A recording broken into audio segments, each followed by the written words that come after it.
Welcome to the Brian Craig Show podcast. My name is Brian Craig, and this is where MAGA comes to talk. We got a lot to cover. Welcome those of you who are new. All right, so Zohran Mamdani, who's just a complete idiot, and you know this. I'm done really telling. What I'm doing here is really just comic relief of how stupid Mamdani is, this Zohran guy. I am done trying to convince New Yorkers not to vote for this idiot loser socialist who's never done a thing in his life. You know, I'm just done. I mean, I didn't think this in the beginning, but now if New York elects this guy, they deserve what they get. That's it. You just deserve it. I mean, how many times can we tell you how bad and incompetent this guy is? I'm going to play a few things here about Mamdani, but I'm done trying to convince New Yorkers. I really am. And here in Florida, there's a big movement going on in Florida. Even the mayor of Miami's gotten involved, telling New Yorkers, when Mamdani destroys your city, don't come down here with your Democrat voter registration cards, all right? Stay in New York and live through what you are giving yourself. It's just ridiculous. I mean, this guy, he hasn't really had a job in his life. He's never done anything. And he's got this ridiculous thing that he talks about where he wants to have free buses and speed up the buses. He talks about how slow bus travel is in the city of New York. I've got news for you. If you take public transportation, it's slow everywhere. But even with the whatever you want to do to speed up the buses, how are you going to do it in a city that's so over-congested with automobile traffic? You know, I mean, come on. What are you going to do? Make the buses fly? But one of his stupid ideas is he's going to make the buses free. Buses are going to be free. Okay. I mean, I don't know what that's all about. I mean, they're pretty much free already, right? They're almost free, as low as bus fares are. I haven't been on a public bus in a long time, but how much can it be, right? How much can it be? So he got this bright idea that he was going to ride a bus in New York City. So he gets on this bus, and he's doing what he does all the time. He smiles from ear to ear like he's smart and knows something. And he's wearing a suit and everything. And then someone is interviewing this lady who is sitting in front of Zohran to share her thoughts on him offering free bus rides when he's mayor. Let me play this for you. This is cracks me up. Listen to this. Do you buy the idea that free buses would make them faster? No. Why not? Because more people would drive them, so they'd be even more crowded and take longer to load them. Is that what a smart lady? Just some basic common sense. Now, she's probably still going to vote for this idiot. She's a New Yorker, right? Who knows? But what she said is, no, the free buses are going to slow them down. And exactly right. It's going to take longer to load and unload, and they'll be stopping more. It's a very, very smart, common sense point. Now, Now, Mamdani is sitting right behind her, smiling like an idiot, wearing a DJI microphone like I wear all the time, except he has the old model. I've got the new DJI Mini. He's wearing the old model. But anyway, so let me start it over.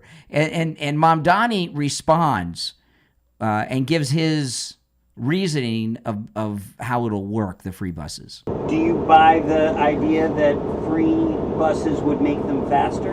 No. Why not? Because more people would drive them, so they'd be even more crowded and take longer to load them. How do you answer that? Because it can't just be making it free alone. You have to be making it free while actually making the infrastructure for it to be fast.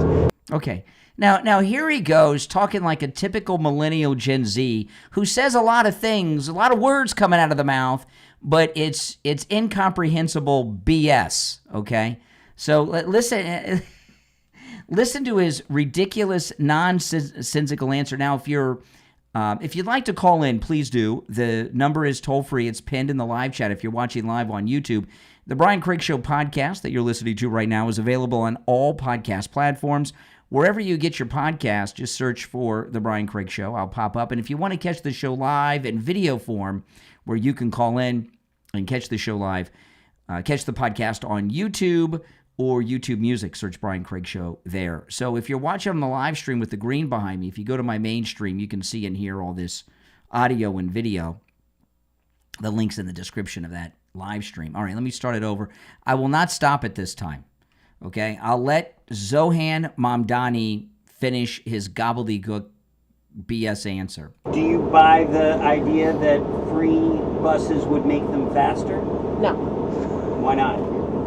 because more people would drive them, so they'd be even more crowded and take longer to load them. How do you answer that? Because it can't just be making it free alone. You have to be making it free while actually making the infrastructure for it to be fast. So you have to increase service alongside making it free and ensure that there's full use of all-door boarding. Because a lot of the issues of the dwell time at the bus stops is because everyone has to go through the front door. No one's allowed to go through the back door, even though this was something the MTA proposed more than a decade ago. And in Boston, when they did this, they decreased dwell time by 23% on a single route just by making all-door boarding a part of it. But isn't that an MTA thing that you as mayor can't control? Well, what we saw with Mayor Bloomberg, he was the mayor of New York City. He built an entire subway station because that's how much he believed in the extension of the 7 train to Hudson Yards. The city has a lot of ability to influence what the MTA does. It's just that we haven't had a mayor who actually cares that much about the slowest buses in the United States. Okay, did anything he say make any sense at all? Was there anything that Zohran said there that answers? The woman said, they asked her, do you like this idea of buses being free? Will it make, she says, no, it'll make them slower because it's going to take longer to unload. Going to be more people on them, more stops. Well, how do you respond to that, Zohran Mamdani from Uganda? And he gives this long answer. Well, you've got to build the infrastructure to me. Oh, okay. I didn't know that. We got to. Well, what infrastructure? What are you gonna do? Build some roads up above the other road where they have their own? What is he talking about? But I imagine if you're Gen Z, maybe that maybe nonsense makes sense to you. And then here he is. This is Mamdani on CNN. And they're talking to him. The graphic says, Dem leaders Schumer and Jeffries have yet to endorse Mamdani. Here he is on CNN. If you were mayor today and Trump pulled the infrastructure fund... Oh, yeah, and this is lipless Caitlin Collins. If you were mayor today and Trump pulled the infrastructure funding as he did for major projects here in New York, something that Republicans have been trying to convince them to reverse, what would you do specifically to try to stop it? I think there are a number of things. The first is you utilize every legal tool at your disposal. You sue Donald Trump because too often what we find is we're treating his pronouncements as if they are legal just by virtue of them coming from his mouth. Because they are. And we've seen in California when you have Governor Newsom and Mayor Bass and the Attorney General of the state coming together to file a lawsuit, a federal judge found in their favor the deployment of the National Guard was illegal. The Attorney General there estimates that for every dollar they spent on legal fees, they recovered more than $30,000 in what would have otherwise been lost federal funding. And we've seen, whether it be Pritzker in Illinois, Governor Hochul here in New York, there is the means by which to fight back through the legal tools. And also, we have to actually make the case in public. I don't think I've heard our mayor right now say all that much about the $18 billion in infrastructure funding, or from Andrew Cuomo for that matter.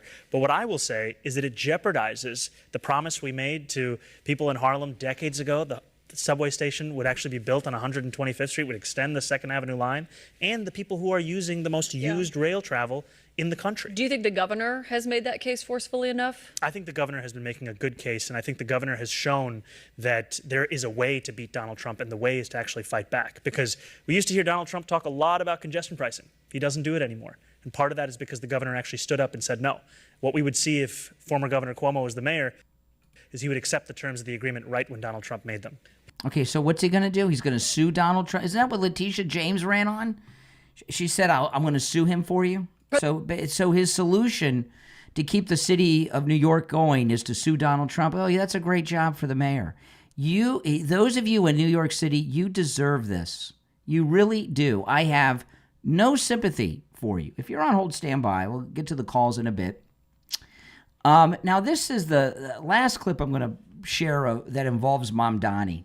Okay, and this is a New York City attorney, and I've never heard of him before. I saw him on X, and he's talking about Mamdani. One of his campaign promises, free bus rides and all that, but another one of his campaign promises is to no longer prosecute misdemeanors. No longer prosecute misdemeanors. So misdemeanors will no longer be a crime in New York.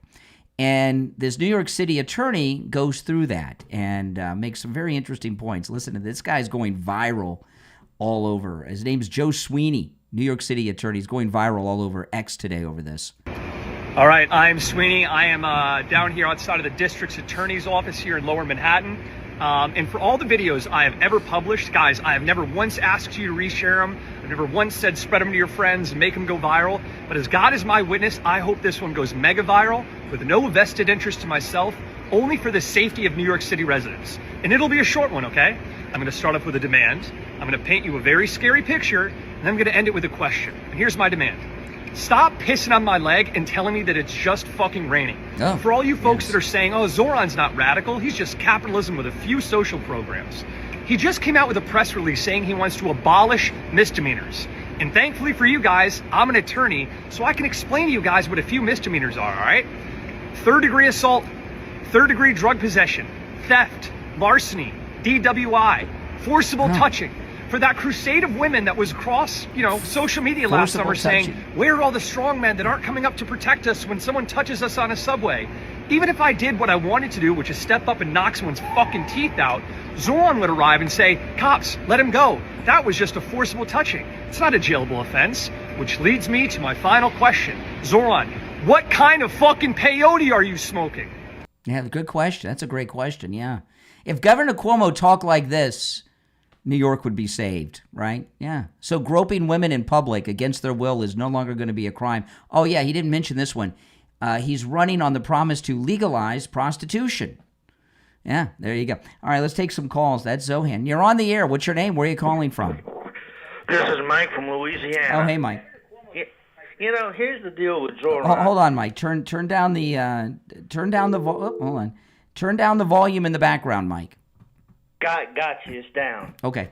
Well, he mentioned Newsome and the AG and suing Trump to get the and some judge in California saying he had to. But the question is the National Guard still in California? Okay. It is. Yes. So yeah. That whole suing of Trump and the government and the federal government didn't really work there. Yeah. So that's another way. That's another way this guy is just a. Yes. All right. You got a bad connection today, Mike. But that's okay. We'll talk again, I'm sure. You're on the air. What's your name? Where are you calling from? My name is Peter. I'm in Virginia Beach. Hey, what's Virginia. up? What's up, Peter in Virginia Beach, Virginia? What's on your mind? Number one, I thank you for your show. Number two, I am in a state which is one of three between New Jersey, Virginia, and California. Mm-hmm. And the stuff that's come out of this state has been appalling. And I watched replays of a debate in our state. I think it was Thursday night. But to have somebody stone-faced called Super Swamp not answer a question about transgenders in bathrooms. Well, and I thought that I am shocked to hear that because I thought that was settled with the re-election of President Trump. But you got this one joker out there running, this idiot Democrat who was threatening violence against Republicans.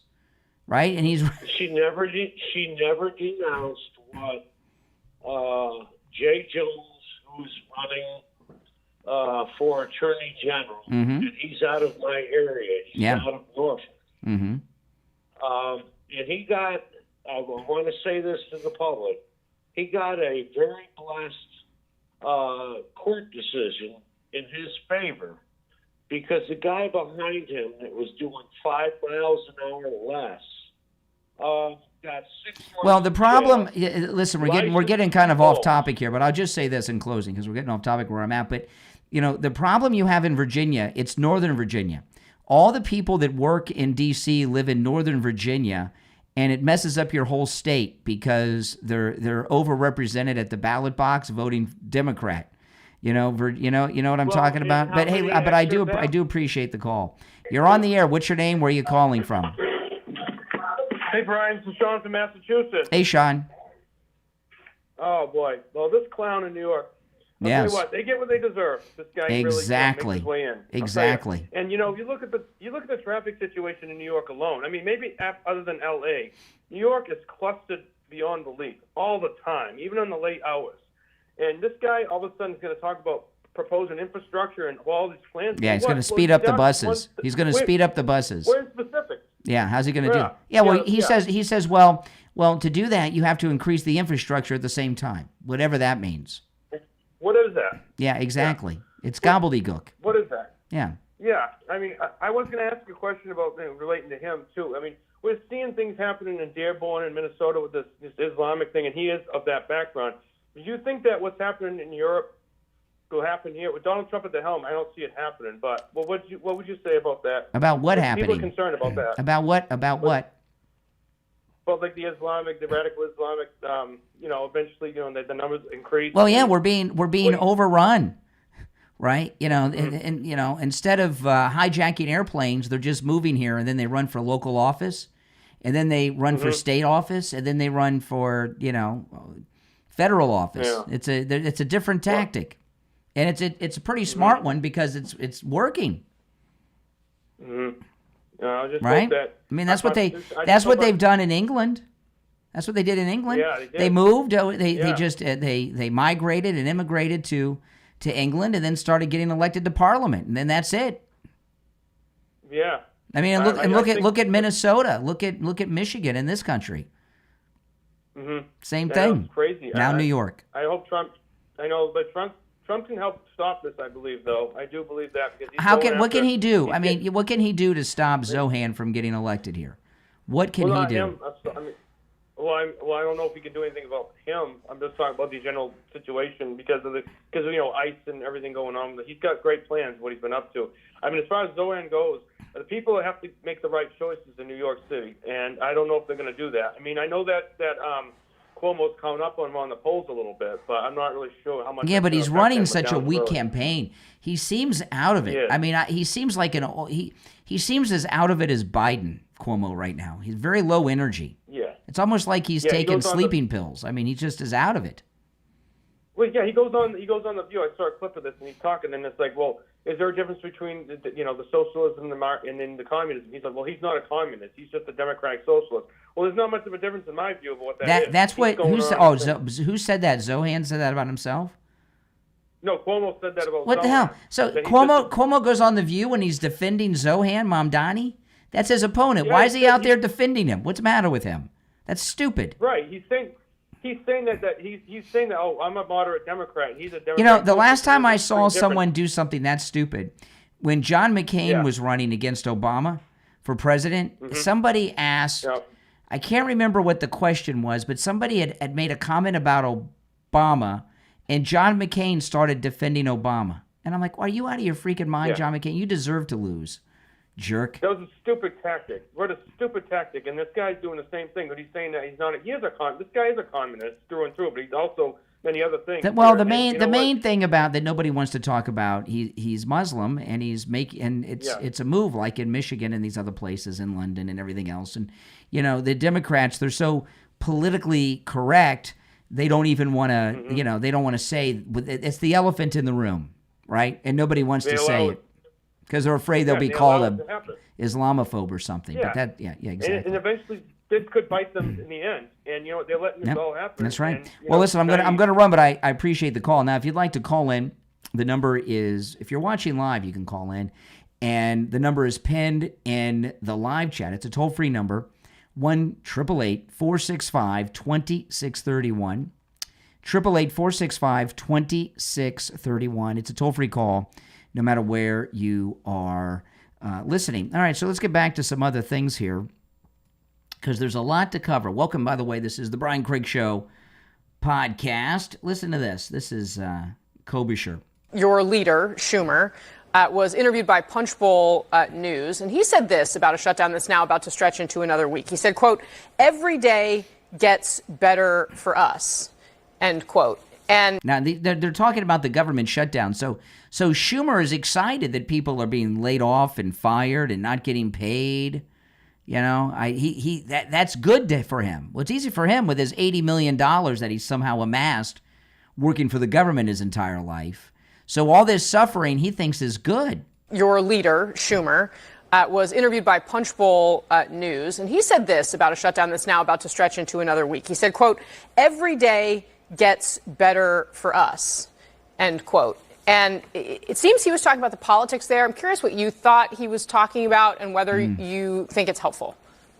You know, I wasn't there for that interview, but I know that Chuck feels deeply, as we all do, that this is actually about what's happening to the American people right now. Now, with the American people that she's talking about, that would be the South American people, the Latin American people, not the United States of American people, okay? Helpful. You know, I wasn't there for that interview, but I know that Chuck feels deeply, as we all do, that this is actually about what's happening to the American people right now. Yeah, exactly, yeah. Boy, oh boy. You know, this government shutdown doesn't look like it's going to end anytime soon. And Trump announced today they are going to pay the military. They have all kinds of ways to pay the military. They have nothing to worry about with that. But that was one of the, because the Democrat Party is being run by a couple of people here, right? Schumer is just a senile old coot that's borderline Biden senility. And he's very crotchety and he's just incompetent and everything else. Hakeem Jeffries is a weakling. When you have someone who's the leader of one of the party, if the Democrats were in the majority, he'd be the speaker, right? When you have someone that's in that type of position, you got to have somebody that's competent and is a pit bull. And Hakeem Jeffries is a cowardly weakling. I mean, look, ever since President Trump posted that meme of him in the sombrero, he hasn't been the same. I mean, that hit him. His ego was so bruised by that, he hasn't even come close to recovering from it. Now, I'm going to take our first break. When we get back, I got a lot more to cover. We have not even scratched the surface yet. My name is Brian Craig. You are listening to the Brian Craig Show podcast. This is where MAGA comes to talk. We'll be right back. I want to tell everyone about Dr. Appleton. Listen, Dr. Appleton, I was talking to him over the weekend. I went and saw him on Saturday, and he was explaining to me in more detail. It was the only time I'd gone to see him where I had not hurt myself or was in pain. I went to record some new commercials that will starting next week on the radio. And usually I'm over there, I'm in so much pain, I'm just, doc, I just need the treatment, But he explained to me in more detail about the laser and what it does. And in particular, he was using my knee as an example. I had 30 years of suffering of knee pain from a car accident. He treated me twice, pain's gone, hasn't returned over 3 years later. Dr. Appleton's laser isn't just any old laser, it's a robotic laser. And what it does, it moves around the entire area where the pain, he's able to determine where the pain's coming from. And the robotic laser moves around the entire area of the body. So with my knee as an example, it treated the top, the sides, and even the backside of my knee. The entire knee, all the way around 360, all got treated with the laser. And that's how it is on everything he treats you with. I didn't realize that before. It's amazing. The laser actually repairs the damage that's causing the pain. That's why the pain doesn't return. Appointments are not necessary. Walk-ins are welcome, even on Saturdays. There's no injections, no drugs, no surgery, no downtime. Not only is it completely painless, you don't even feel it when it's happening. Dr. Appleton performs all the treatments himself. Give him a call, 954-973-0710. 954-973-0710. That's 954-973-0710. Give Dr. Appleton a call and say bye-bye to your pain. Fly into eerie sophistication with Original.sale. Discover high-end tech and statement furniture and reveal 10% off with the Batwing Charm coupon BATWING10 only for the haunted nights of October. Transform your haunted home at ORIGINALE.sale. Catch these batty savings before October slips into the darkness. Visit Original.sale. Original.sale. Batty luxury awaits. Is your family facing challenges that seem to pull you apart instead of bringing you closer together? You're not alone, but there is hope with Keeping Families Connected, the faith-filled podcast hosted by Rick and Barbara. They're husband and wife and founders of this Christ-centered ministry dedicated to helping families just like yours overcome the spiritual and cultural battles of our time. Each episode of Keeping Families Connected is grounded in God's Word, offers encouragement, healing, and truth for real-life struggles. When you tune in, you'll hear honest conversations about faith, marriage, divorce, and protecting your children with biblical principles you can apply each and every day. Whether you're a devoted believer seeking to deepen your walk with the Lord or someone searching for peace and purpose, Keeping Families Connected will help you grow as a person, a spouse, and as a parent. Because when your faith is strong, your family can stand firm no matter what comes your way. Keeping Families Connected is available on Spotify, Apple Podcast, and iHeartRadio. Tune in right now and equip yourself to stand strong, stay faithful, and grow together with your family in Christ.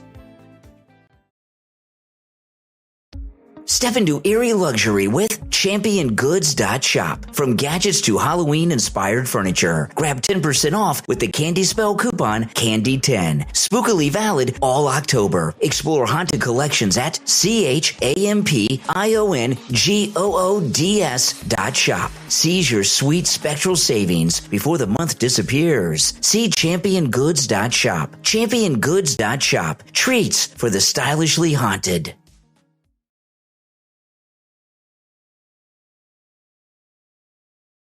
All right, welcome back, everyone. I'm Brian Craig. This is the Brian Craig Show podcast. Thanks so much, everyone, for tuning in. If you're new, welcome. Welcome to the program. This is where MAGA comes to talk.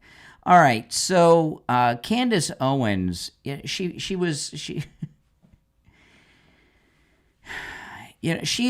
going through. I shouldn't laugh because she's going through a breakdown, and it's a breakdown for many different reasons, and probably a lot of reasons that none of us are familiar with.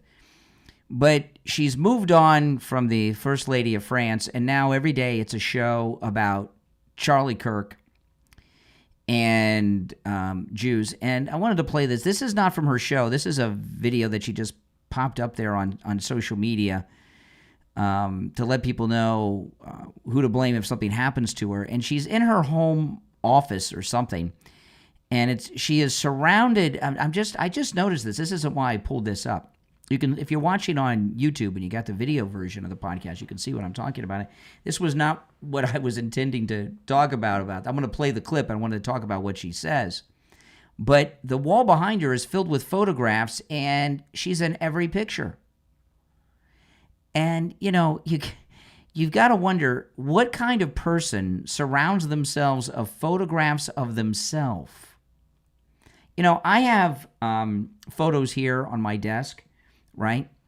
And they're of my wife and my daughter.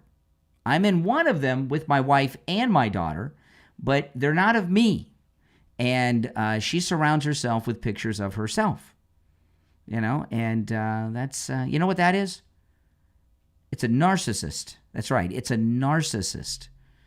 And being a narcissist is one of her problems, but really not the worst problem she has. But anyway, listen to this. This is Candace Owens. She put this notice out on social media over the weekend. Do you think it's normal, by the way, that basically every person who speaks about Israel has to basically say a statement that's like, I don't want to get killed?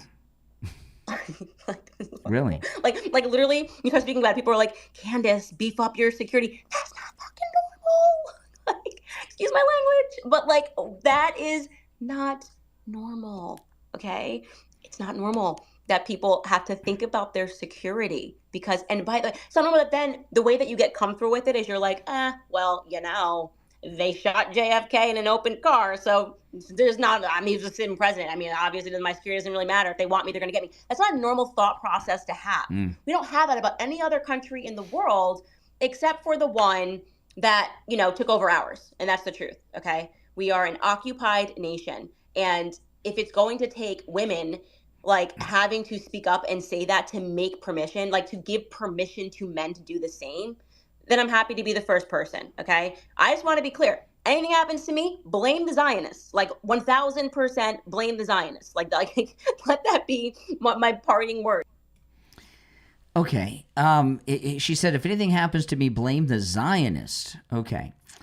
What did she say people have to say in the beginning? Hold on, let me get It's this normal, right. by the way, that basically every person who speaks about Israel has to basically say a statement that's like, I don't want to get killed.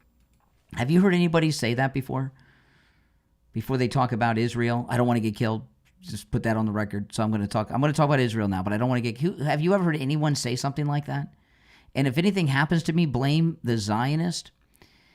She is a complete nut. What is the name of that? Let me see if I can pull this up here. Hold on. I forgot the name of the author. Hold on. I'm so bad with names sometimes, especially when I'm doing a show. That's when I'm really bad with names. Yeah, what is the name I'm trying to think of? Kirk Vonnegut. Kirk Vonnegut. Okay.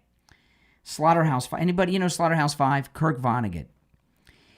One of his books they made a movie out of. I'm not sure if it was Slaughterhouse 5 or not. But they made one of his books into a movie.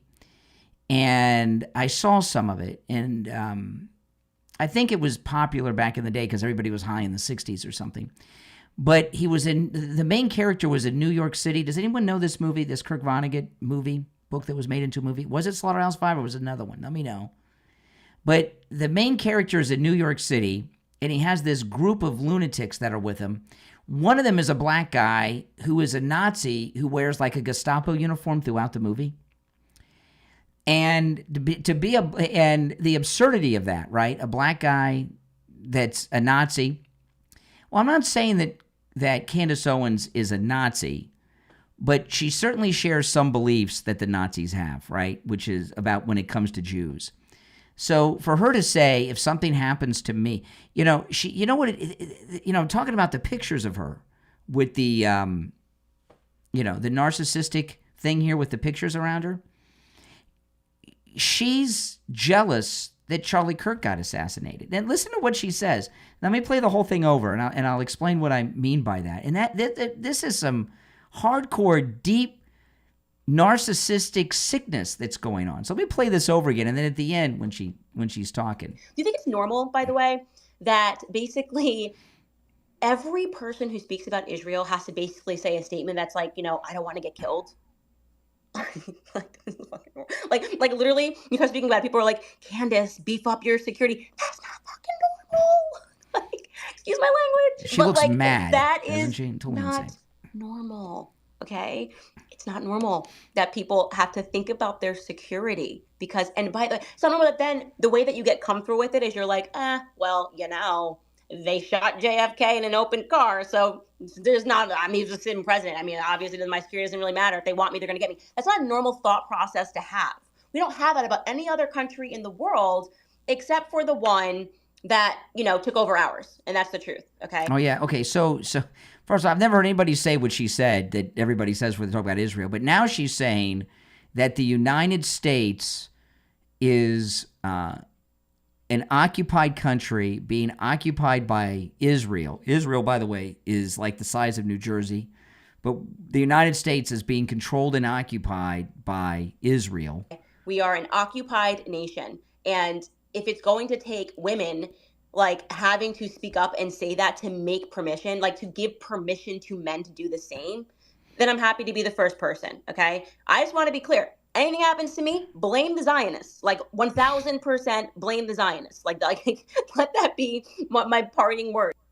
Do you think that be my parting words? And this is such a level of insanity. Normal, by the way, I don't know what the deal is with her husband, okay? I don't know if he's nuts like she is. I don't know if he's starstruck over her, or if he's just excited about all the money that she's making by going viral every day with her insanity. The question about, Candace Owens became famous because she was Black MAGA, right, during the first campaign. And she's charismatic and good looking, all right? So all that stuff factored in. She became famous for that. But why are people watching her now, right? I mean, some people are watching her because they're anti-Semitic and they don't like Jews. That's certainly, there's a lot of that. Maybe that's the majority. But a lot of people, I think, watch her, and some of you may be this way. I watch Candace Owen. I don't watch her show, but I'll see something happens on social media, and I might go watch an episode. I'll see a clip on social media, and I'll say, okay, let me go watch that episode because I'm going to talk about it.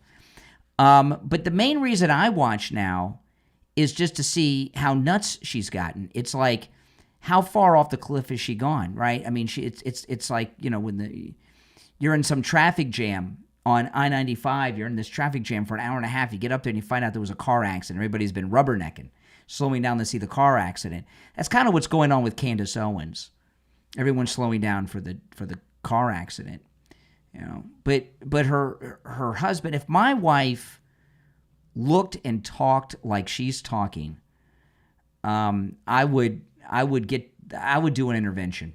And I would think my wife would do an intervention of me if I was talking and acting like she was all the time.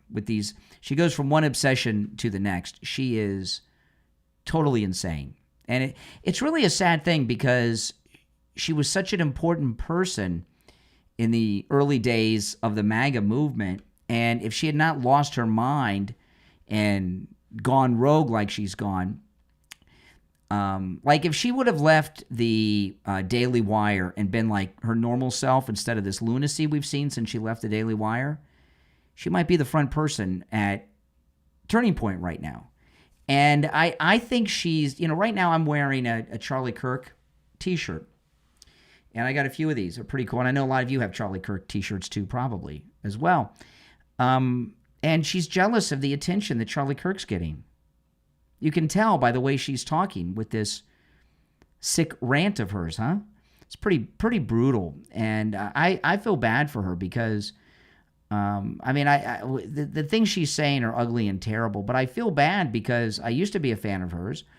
And I know a lot of you were fans of hers. Maybe you still are. I don't know. You can be a fan if you want. But she is obviously has a break from reality.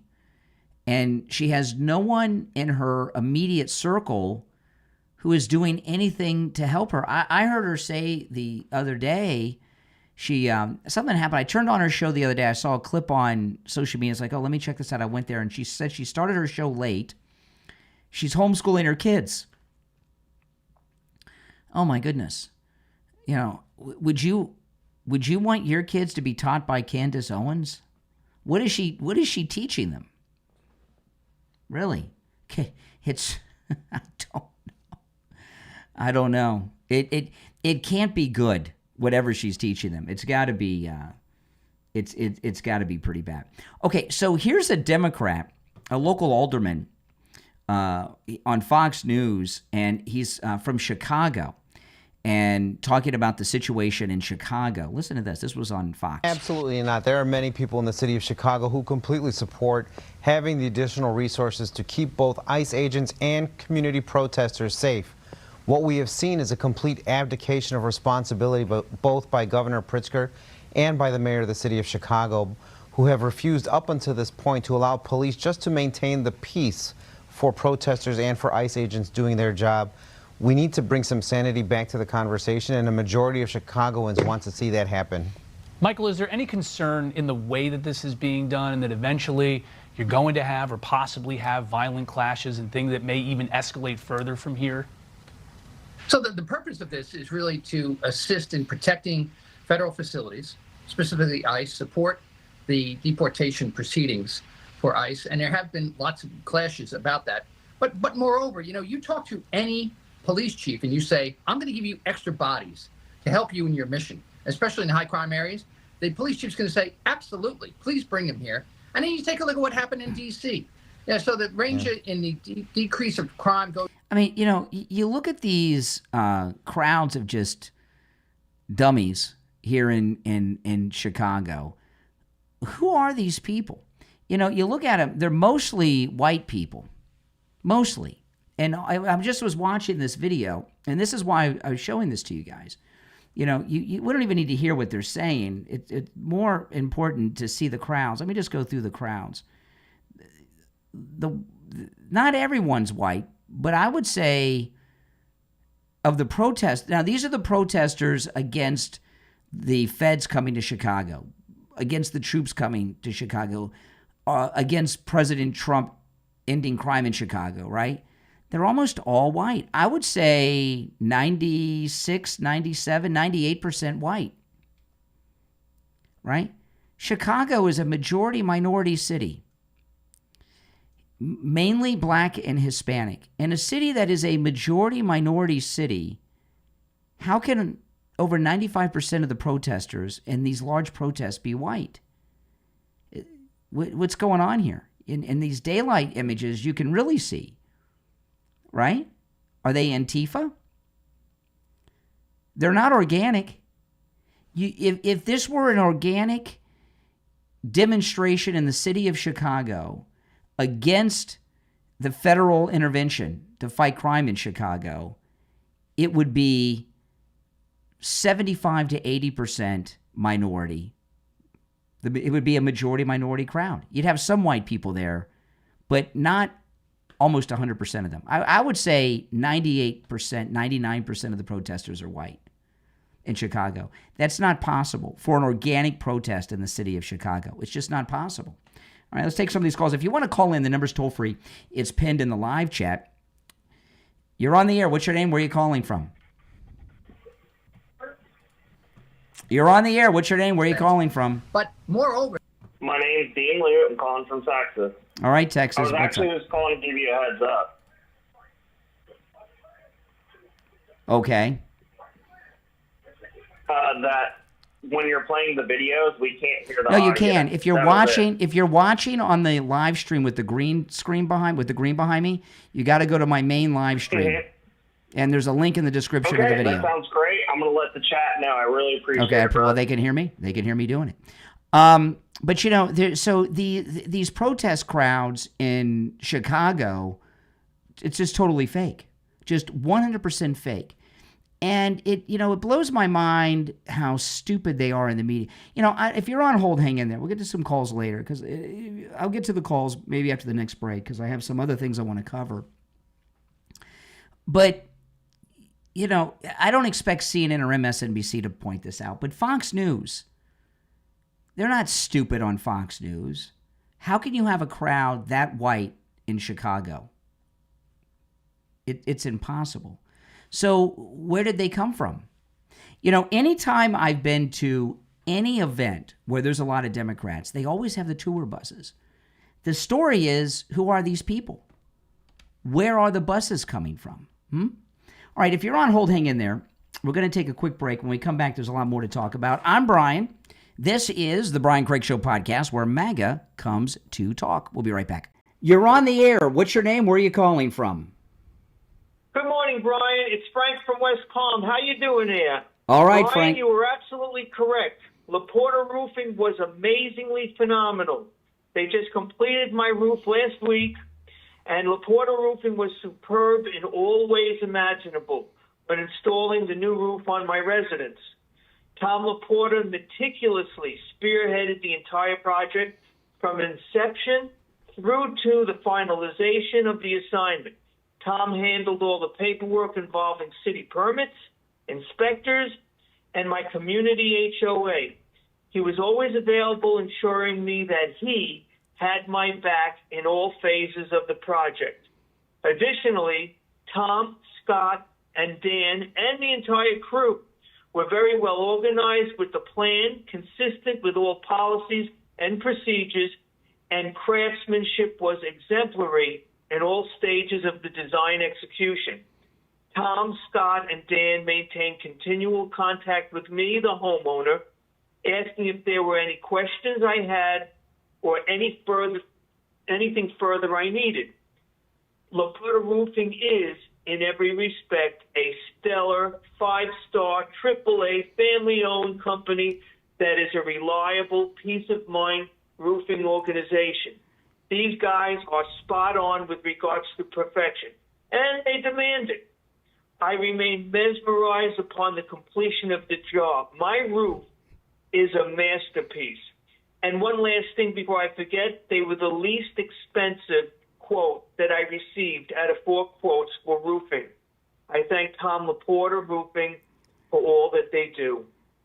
Wow, Frank. Well, thanks so much. Tom Laporta at Laporta Roofing. He covers both the east and west coast of Florida and everywhere in between. He works with every type of structure, residential, commercial, municipal, and he works with every type of roofing material. Also, don't forget, Tom Laporta will never sell you a roof you do not need. If you need just a simple repair, he'll do it. He can also handle the job of any size, whether it's a single-family home or an HOA with over 200 units. Give him a call. This number rings directly to Tom Laporta's cell phone, 954-604-4602. 954-604-4602. And online, laportaroofing.com. Frank, thanks a lot. Thank you so much, Brian. You have a wonderful day.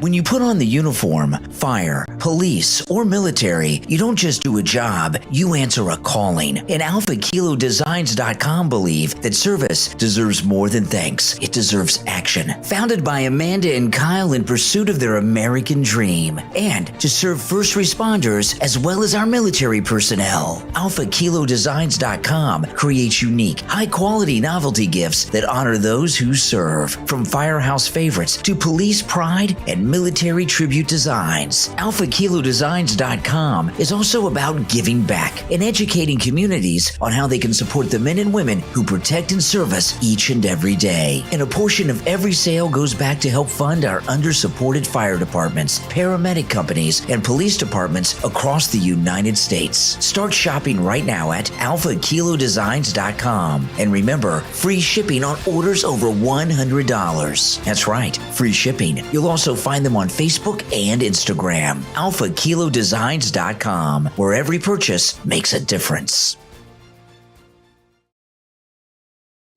Do you have old Pokemon cards sitting in a closet or a binder? What if I told you some of those cards could be worth hundreds, even thousands of dollars? The secret is grading. Grading is when professionals inspect your card's condition and give it a score. And that score can turn a $50 card into a $5,000 collectible. But here's the problem. Most collectors don't know which cards are worth grading or how to do it without wasting money. That's where the unofficial handbook for grading and selling Pokemon cards from author Jonathan Oakes, available on Amazon, comes in. This book is the first straightforward guide that explains grading in simple, easy-to-understand steps. When you read the official handbook for grading and selling Pokemon cards, you'll learn which cards to grade, how to send them cost-effectively, which services you can trust, and the smartest way to sell them online once they're graded. CBS and the Wall Street Journal both report that Pokemon cards are one of the hottest investments right now. Don't let your cards sit in the dark. Learn how to unlock their true value. Order your copy of The Unofficial Handbook for Grading and Selling Pokemon Cards from author Jonathan Oakes on Amazon, available in Kindle and free with Kindle Unlimited. Start collecting smarter and making money. Order your copy right now. Imagine a world where a single plant powers new industries, new opportunities, and a cleaner tomorrow. After the passage of the 2018 Farm Bill, hemp is doing just that. From textiles to building materials, health products to eco-friendly alternatives, hemp has the power to replace top products and create a more sustainable tomorrow. In the new book, Unlocking the Secrets of CBD, Taking Hemp from Seed to Sale, written by the founder of the successful online business, HempThirdEye.com, Unlocking the Secrets of CBD takes you inside the entire industry, from planting to producing high-quality hemp products ready for the marketplace. If you're ready to take part in this green revolution, start right now and order your copy of Unlocking the Secrets of CBD. The link is in the description of this episode, and as a bonus, the author is offering a free 30-minute consultation to talk with you about the physical and economic opportunities of hemp. Hemp is the future. Be a part of it. Order your copy right now. Unlocking the Secrets of CBD. The link is in the description of this episode. Make your home extraordinary with Adria.best. Luxurious seating, hand-picked accents, and smart design features bring depth and character to every room. Explore the full range at adria.best and experience interiors where comfort meets impeccable style. Adria.best, where every detail counts. All right, we're back. I'm Brian. It's the Brian Craig Show podcast where MAGA comes to talk. You're on the air. What's your name? Where are you calling from? Hi, my name is John, and I'm calling from the great state of Oregon. Hey, what's up, John? Hey, man, I just wanted to call in and say I really appreciate you doing the fine work that you do every day. Well, thank you. Yeah, there is nothing quite like supporting American fascism. Yes. It's the most important mission that we have is to support American fascism. I'm so glad you called. Could you? I want you to do two things because I'm not as smart as you. Define fascism for me, and then give me examples of that definition that fit what Trump has done in his second term. Well, let's say fascism would be the state using its power against its citizens, and how he has done this in his second term is by smashing the like button on all them foreign immigrants that ain't got no business being in this country. See, right? this is you hear the fake accent? See, this is the left. This joker I'm talking to, this liberal on the line here. So, he's not totally stupid. He understands that as a liberal, he's a joke. So what he's trying to do is sound like a MAGA person. So he's doing the fake accent, talking like a bigot, using this fascism thing. Fine, you got me. See, gotcha. Yeah, he confessed there at the end. See, if the MAGA movement and the Republicans really were racist Nazis, you wouldn't have to call in like that. It would just be that would just be the calls, right? Conservatives would just talk that way. Oh, my goodness. All right, so Don Lemon went out to the streets of Chicago. So how do you guys feel? Apparently, they said this. The Trump guys are saying that the city is a hellhole and crime is out of control, and they got to bring in the National Guard. It is a hellhole. It is out of control. But we still love it. Yeah, we love it. It's pretty bad, but I don't know. Still love it? I still love it. You think it's a hellhole? Yeah, it's bad. You think it's out of control? It is. It's out of control. You think you need the ICE and National Guard? We don't need all that, though. We don't need that. Yeah. We got this. Right. We had it all this time. But you said it's a hellhole out of control. It is a hellhole. It is out of control. But what city ain't? Okay. Well, my city's not, right? You can walk the streets of my city with no problem. What city ain't? The problem that these two girls have is they're institutionalized, right? They don't know what life is like in a free, crime-free city. They're so institutionalized in living in a crime-infested city. They don't even understand that there's another way.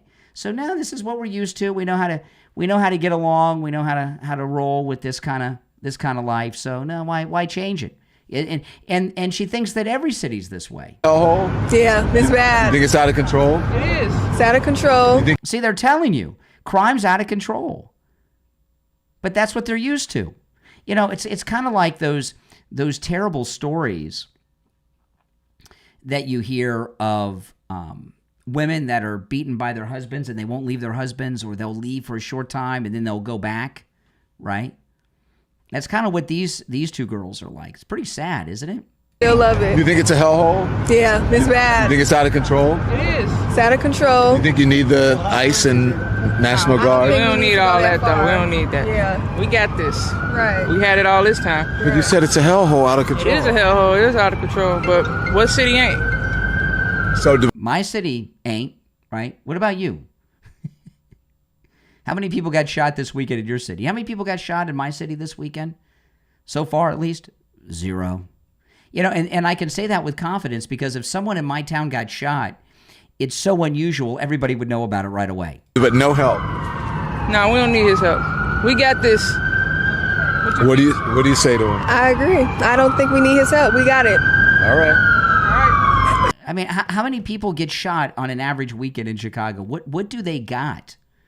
What do they have? It's not funny. It really is sad. And I imagine in a lot of the big Democrat cities, it's like that, right? People in these big Democrat cities, that's just what they know. So, that's what we're used to. People get accustomed to abuse is the only thing I can say. Now, President Trump, he ended his 8th war. If you're on hold, hang in there. We may take some calls. We may not. I don't know. I got a lot to cover here, so I want to get to some more stories. But if you're on hold, stand by. The number, if you want to call in, is 888-465-2631. It's pinned in the live chat, 888-465-2631. It's toll-free no matter where you are listening. But President Trump ended his 8th war, and I mean, it's hard to say how many people are alive today that would not be alive today if President Trump had not been reelected president. I mean, in all these wars going on. In Gaza, they've lost over 60,000 people, President Trump said yesterday. Over 60,000. That's a lot of people in a small little area. So that's just god-awful. It stopped. Right? All these other wars that he stopped, too. People are alive that would be dead. All these people would be dead if Kamala Harris would have won or Biden would have won. Right? So this is pretty amazing. Steve Witkoff, he's just absolutely amazing, Steve Witkoff. And he's with Ivana and Jared Kushner, and they're in Israel. And I guess they're kind of having like a mini Trump rally with Ivana at this spot in Israel.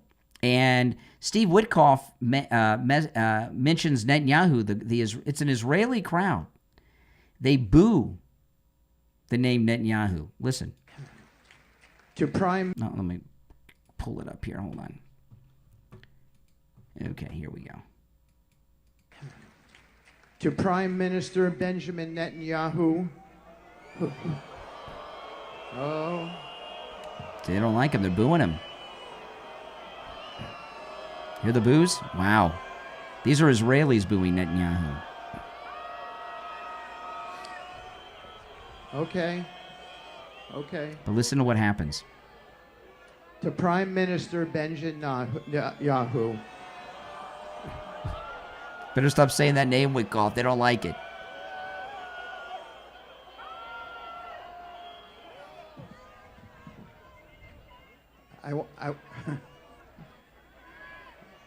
Okay, let me just finish my thought. I was in the trenches, guys. Let me just finish my thought. I was in the trenches with the Prime Minister. Believe me, he was a very important part here.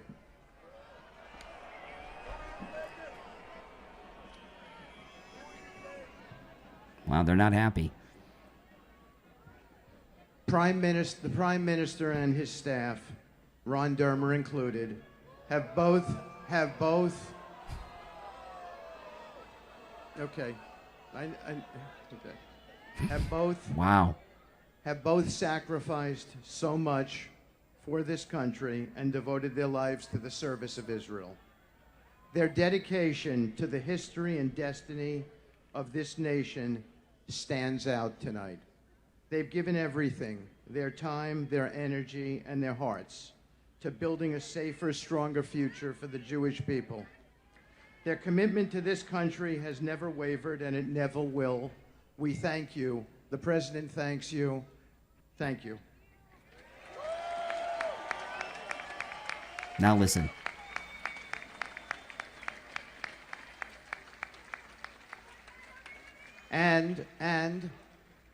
And to President Donald J. Trump. Hear that? They love Trump in Israel. They hate Netanyahu, but they love President Trump.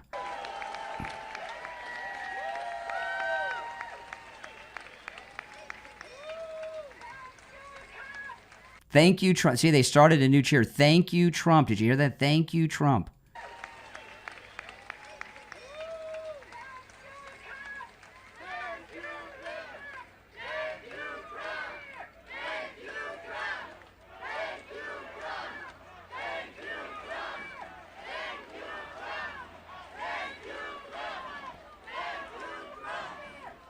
That's absolutely amazing, isn't it? Yeah. You know, and that clip, you know, an interesting thing about that is, you know, back to what Candace Owens, a lot of these anti-Semites are saying that Trump is controlled by Netanyahu. They don't like Netanyahu in Israel. They love Trump. How can he be controlled by a man that they hate so much, but they love him and hate the other guy? It doesn't even make sense, does it? No. Now, we've gotten these great indictments, right? Letitia James, Comey, and it just broke yesterday on MSNBC. Building apparently a case that is against a Trump-perceived enemy and yet one who worked for President Trump, longtime neoconservative foreign policy voice John Bolton. Now, the suggestion is they are close to getting where the Trump DOJ officials want, and they're trying to cook up this case to get a grand jury indictment, and that could come as soon as next week. The case has sped up. Bolton, of course, was the former national security advisor to President Trump, a top U.S. official. And since leaving office, while he is not a lefty going to No Kings protests, he has... You see. Now, this one here, I was talking about this on my live stream yesterday. You know, this is an interesting thing because we got two indictments. The third one's coming, right? Comey, Letitia James, and John Bolton. And the media want to tell you this is revenge, this is partisan. Of those three, two of them are Republicans, right? Comey's a Republican, Bolton's a Republican, and Letitia James is a Democrat. Now, I meant to play this clip. Well, let me take our last break. I'll take our last break. We'll come back. If you're on hold, hang in there. I'm Brian Craig. This is the Brian Craig Show podcast where MAGA comes to talk. We'll be right back. On the line, we have Bruce. Bruce is a client of Jupiter Joe Thomas. He heard me talking with Joe Thomas about annuities and what a great deal they are, and he went in with his wife, and now he's a client. Hey, Bruce, how you doing? I'm doing good, Brian. So tell me about your experience with Jupiter Joe Thomas. A fine gentleman. We sat down with Joe, and we explained everything to him, and we brought all our information, and he worked everything out great. The cool thing about annuities is your money's never at risk. You're guaranteed a revenue stream for the rest of your life, but there's a bonus, really a signing bonus, where you can make a boatload of money before you even leave Joe Thomas's office. Can you talk a little bit about that, Bruce? Well, that's where I was surprised when we sat down. We talked about the bonuses, and to my amazement, it was 10%, and there was even another one that's bigger. Wow, that's amazing. So you made 10% on your money before you even got back in your car. Yeah, it was more than that, but it was great. Listen, guys, do what Bruce did. Give Jupiter Joe Thomas a call. You can set up a free consultation either on the phone or in the office, and Joe Thomas will put together a custom proposal just for you. His number is 561-743-0999. 561-743-0999 and online at jupiterjoe.com. All right, Bruce, thanks so much. All right, thank you, Brian. All right, we're back. I'm Brian. You're listening to the Brian Craig Show podcast. I meant to play this earlier when I was talking about Mamdani. So, and if you missed the beginning of the podcast, go back and listen to it. Here's a citizen journalist asking questions of Zohran Mamdani on the street. Now remember, Zohran Mamdani wants to defund the police and wants to make misdemeanors legal. Watch what happens here. Zohran, how is this different than when Trump sued Letitia? How is this different than when Letitia sued Trump? Zohran, how is it different? That's a fair question, Zohran. Wait, I thought he was against the police, bro. Wow, your security just used force against me, Zohran. Yeah, Mamdani's using security force against a reporter, Mr. Defund the Police. And his security likes to drop F-bombs, too. Oh, my goodness. You're on the air. What's your name? Where are you calling from? Hi, I'm Zora. I'm calling from New York City. I just had a few questions. Oh, boy, I feel so sorry for you. Wait, what? You got this incompetent. You got this incompetent socialist who is about to become mayor. canvas for him. I mean, my name is Zora, by the way, so Yeah. I felt like I came by it. Oh my goodness! Yeah, Well, Mamdani wants to legalize prostitution in New York City. As a woman, how does that make you feel? He wants. I mean, I'm not. I don't have a lot of. I've never been to a dirty magazine place, whatever. But I know that kind of stuff exists. So folks are going to do it, I guess. If there are places where they can be you safer. as a New York City resident, you're okay with Mamdani legalizing prostitution? Well, from what I heard, I try to be fairly conservative, especially about sexual stuff. But I've heard from folks when I lived in New Orleans. Actually, I knew a lot. Yeah, the prostitution exists, but it's illegal most everywhere. No, I know. The point they were making was having it be somewhere safe. That could like Somewhere they do safe? in Nevada. Where? Yeah, well, they can. They in Nevada they have it. Prostitution is legal. At least in some of the cities. Yeah, that's not good. No, I mean, I'm not. That's not the issue. I don't go door to door, and and that's not his primary thing. Well, I it's think still one of safety his and- things. I mean, that's pretty twisted to legalize prostitution. I mean, to be honest, I haven't. I poured over the literature, and that's not in there. So I don't know. I'll He ask poured him. over the I think literature. that Oh my goodness. Yeah, because his position. I don't go phone bank or canvas for someone whose positions I You're haven't, phone like, banking and canvassing poured for over. Zohran Mamdani? You're His name is campaigning for him? Zohran. You're Yeah, I know. you're Yes. campaigning for Mamdani? Yes, I am. Why? Oh yeah. Why? Oh my goodness. Why? I feel like you're very intense. No, I'm That's concerned. hypothetical. Listen, in the United States, New York is the major city in the United States. It's the hub of the and he's a entire really- world. He's a Now, real. go ahead. I don't know. I know that for you, and I'll be honest with you. I grew up in the South. I grew up. My dad was on a USA scholarship. So and then there was a war that broke out in his home country. They wanted him to stay and be a professor. So I'm very thankful to the United States. I was born here, but I understand that it's not like I'm not a daughter of the revolution. I've always been very respectful about like people's feelings because you wouldn't be able to go to where I come from and just be like, I think that there are jingoistic places. Well, what you think about this? everywhere, right? He's I don't talking know about, what- listen, the things that he's talking about, think about it, like He's not talking about anything radical. wait a minute. Government control, government grocery stores. That's not radical. Government grocery stores. Okay.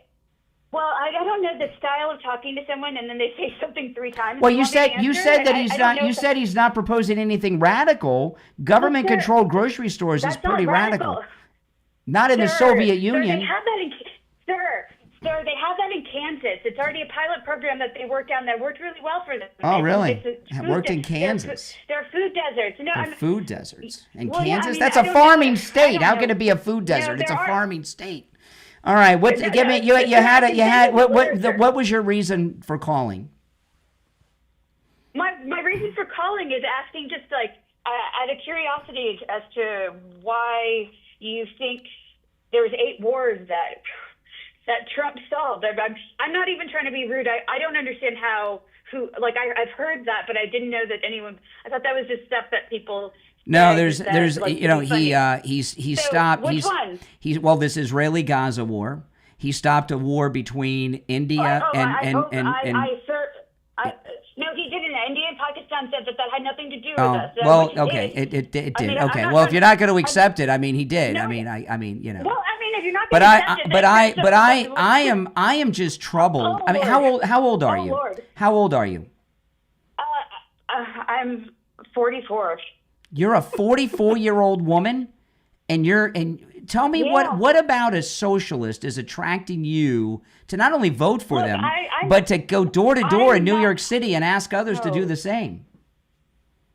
Because I've seen the homelessness spike. I've seen what Cuomo, when he was a governor, he stopped doing the vouchers for people who were short on rent, and there was like a program that he cut off. And it's just Okay, tell me at what point. Okay, hold on. You've seen the homeless. Tell me when was it in the United States when there were not homeless people? No, look, I've seen this. There was a spike There was a spike. Not only No. here, but like You saw homeless people? No, what? There was a spike. Spike? Well, I'm just trying to give you perspective. A spike of people on the streets where they shouldn't be, like for their own safety. For their own, like in the richest country in the world, we shouldn't have people sleeping on the street in such poor conditions. Do you know why do you think? Okay, hold on a second here.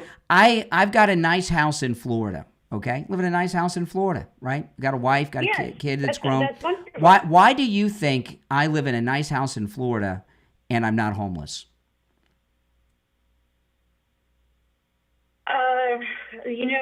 Think about it. Why am I not homeless? And look, why are you not homeless? Well, I mean, are you religious, sir? Are you religious? Yeah, I'm Christian. I'm a Christian. Yes, I am Catholic. Okay. Why do you think I'm not homeless? Okay. I mean, that's. I don't want to be rude, but it's a silly. I think that this is why we pray and are thankful to God for their blessings that we have. Some of us don't have the same blessings. No. I'm not. I'll tell you why. Okay. And it's the same reason most people who are not homeless are not homeless. We work our tails off. I mean, I do like 10. I do like 20 shows a week. You know, I mean, I'm always doing something. I know. I see you online. I'm trying to I was scrolling through and I heard some of your perspective, and I'm just like, if I decided all of a sudden I wasn't going to work, at some point I'd be homeless too. You know, there's a Zohran Mamdani. All right, Mamdani has this. Okay, hold on. Okay, what I have an issue with, I just told you what my name was. I don't know how it's so hard for y'all to just memorize someone's name. It's actually quite a disrespect. I know you don't like us little liberals. Like I can mouth up. I'm a 44-year-old. I let you laugh at me for a while. I have seen your home. And if you don't understand, if you go to church and you don't think that people each have a different set of experiences and things that happen to them, then maybe they're not doing as well as you. Wonderful that you have a great house. And instead of being an ass, why don't you be kind to people? But I'll tell you what, unlike Mamdani, Mamdani, who's down with the people. Why is Mamdani? Excuse me, Mamdani and his wife. Excuse me, Mamdani. Why do we like him so much? Mamdani and his. Excuse me, I'm speaking. Mamdani. I'm gonna have to turn you down. You've been talking over me. Hold on. Mamdani and his wife are multimillionaires. They're both multimillionaires. Why is he living in a rent-controlled apartment? Why are they living in a rent-controlled apartment? If you want the answer, then ask a sincere question that you want to answer. That I am. Mamdani and his wife are millionaires, and they live in rent-controlled housing.Hy? They are not. Oh my God! This isn't yes, this is actually, they are. You don't want to know. You want to make a point because you're already. I'm asking you. Why is a millionaire living in rent-controlled housing? Why don't you let me speak then? Answer. Let me finish the sentence. Answer the question. You're not interested in that though. I came here being quite kind to you, and you laughed at me. I was a virgin until I was 26. You're asking me about prostitution. Why don't you take people case by case? And you're very lucky you have a beautiful wife and a nice home. Why don't you try to live outside of your experience and what it would be like to just be someone else, but you can't do it? And the only reason you're obsessed with Mamdani is because he's Muslim, and you just don't know how to get over that. We all know it. So why does a millionaire live in rent-controlled housing? So why? So his wife is not a millionaire. She's 22. Yes, her family's loaded. They're from Dubai. Her family's rich. His family's rich. What, they live in your house? No. Both no, of it. No, they're not going to be. Both of their parents are rich. He's an educator. So my parents had some wealth. Yeah. They didn't go strapping me up with it before I left. I worked my ass off for it. Yeah. He works too. He works? What does he do for a Mamdani works? What's he do for a living? What do you mean he works? He was an assemblyman. That's not a job. Okay, that's not a job. No, they vote yay. They vote yay or nay every once in a while. Listen, he got married. Listen to this. He got married in Listen, he got married in Queens. Yeah, then he got married in Dubai, and then they got married again in Africa. I've been to Dubai. I was there 2 months. Yeah. Oh, I'm not surprised. Now we're getting to the root of it. Okay, I'm not surprised you've been to Dubai. The root of it. Oh, I worked at a Quick Lube. We had shops, so I worked my ass off. Okay. So what about it? Mamdani got married on. Mamdani got married on 3 continents. He and his wife are rich. So why do they live in rent-controlled housing? Because her family lives in the Middle East. His family lives in Uganda. So they wanted to see them. And no, his dad's a professor at Columbia. His parents live in New York. Do you think that makes a millionaire? His mother was nominated for an Academy Award. She's a famous director. You want to know how I know? Yes, they are millionaires. Before I knew him. He went to a private school that costs thousands of dollars a year to go to. And New York City, being a millionaire is not that as sad as it sounds. The way the prices Oh, are so here, being a millionaire is not rich in New York. Okay. So those are his Now being a parents. millionaire is not Your rich. daughter goes, okay, just one question. Will your kids be taking all of your money once they leave your house? I'm just curious. Yeah, my daughter has no worries. Parents take care of their children. Yes. Okay, so when she goes into you're still alive. Yeah, Yes. Zohran, I'm sure, could have gotten those parents. Both of their parents are millionaires. He just got married. Her parents are millionaires too. They're from a wealthy family in Dubai. Okay, because you guys won't let anybody but the rich come live here as refugees. What do you? Oh, so he is rich. Yeah, okay, so why is this rich guy living in rent-controlled housing? Oh my God, you're missing my point. You said you live in a nice house in Florida. I said, will your kids be taking that after they graduate and move on their own? When I die, my daughter will inherit my house. Yes, when my wife and I die, my wife, yeah. His parents are also alive, so he but they're has to still start his rich. own life, sir. But they're still rich. Oh my God.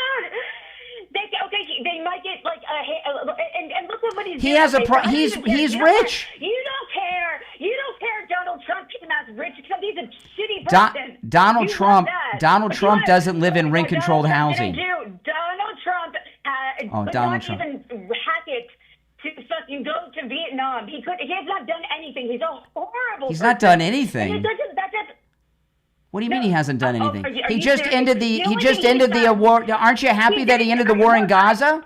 Look at all the Palestinians he saved in Gaza. You should be happy. I was so psyched about how he let it rain down on Somalia and how he let it rain down in Iran and how he's going to go start a war in Venezuela. I mean, come on. Azerbaijan, that he called Albania. Come on now. We don't have to fool ourselves. You can like him. I understand. He's a president. So give me.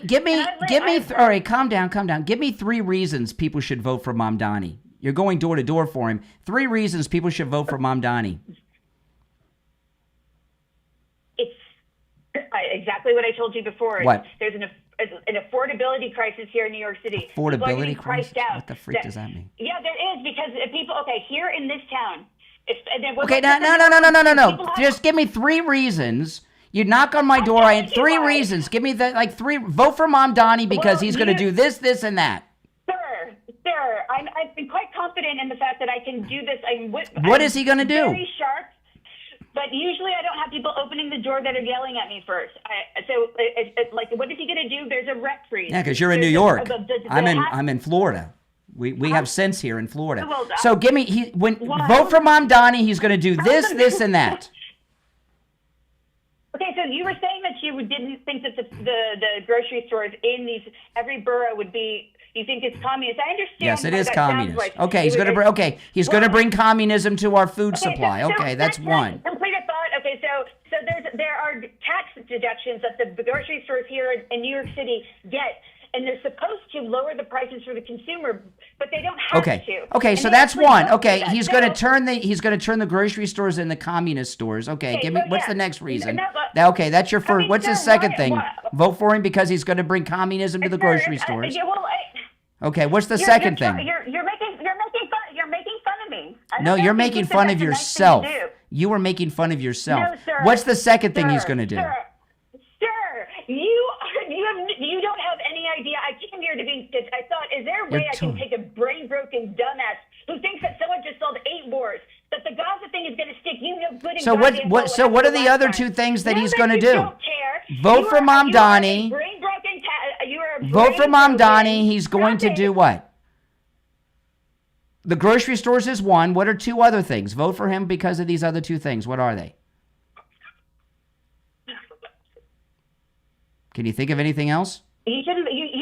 Of course you can think of anything. 2 more. Else, Give me 2 more things. I want to hear.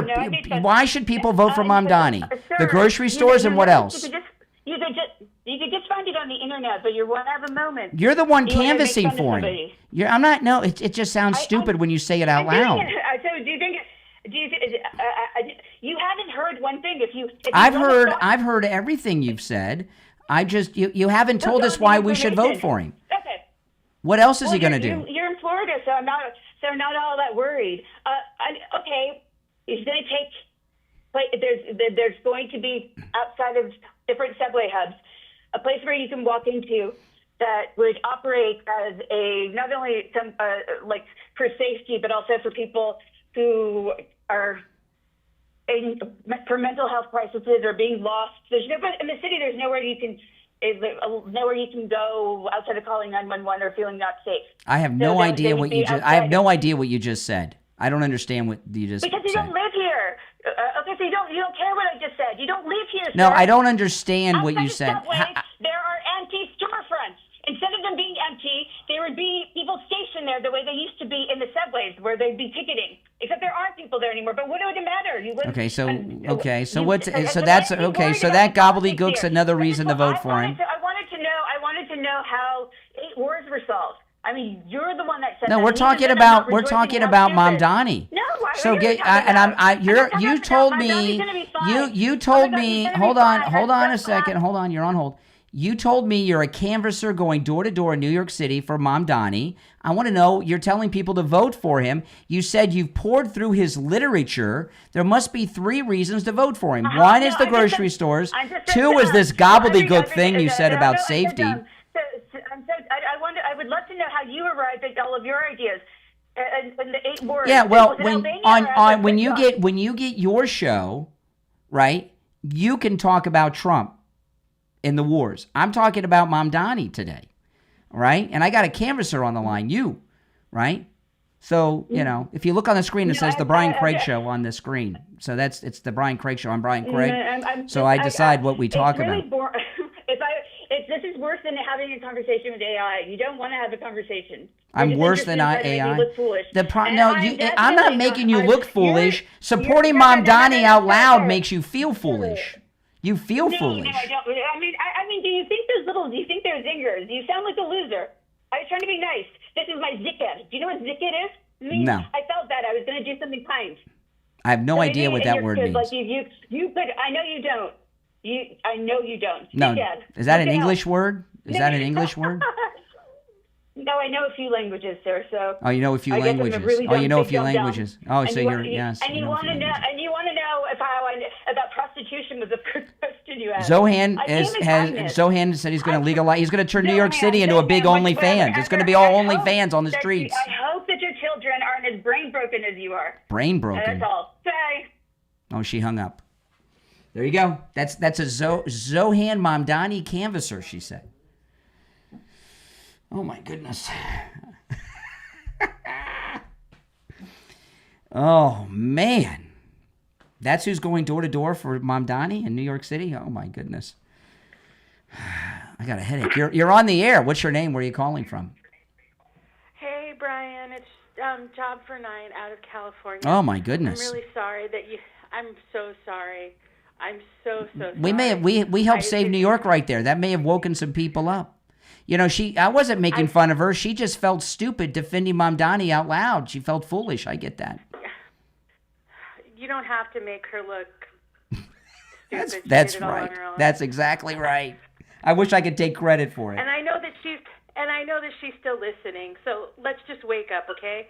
Where in the world has prostitution been legal and it has not increased, and it has not yet increased sex trafficking, STDs being spread around, exploitation of women. That's right. I mean, she was talking about spirituality, and yet, oh my gosh, you're going to have a person sell their body.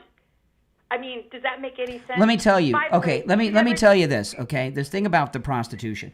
There is no one out there who's a prostitution by choice. Okay, it's either extreme. It's either extreme desperation or they're in sexual servitude. And I was talking on a few shows ago.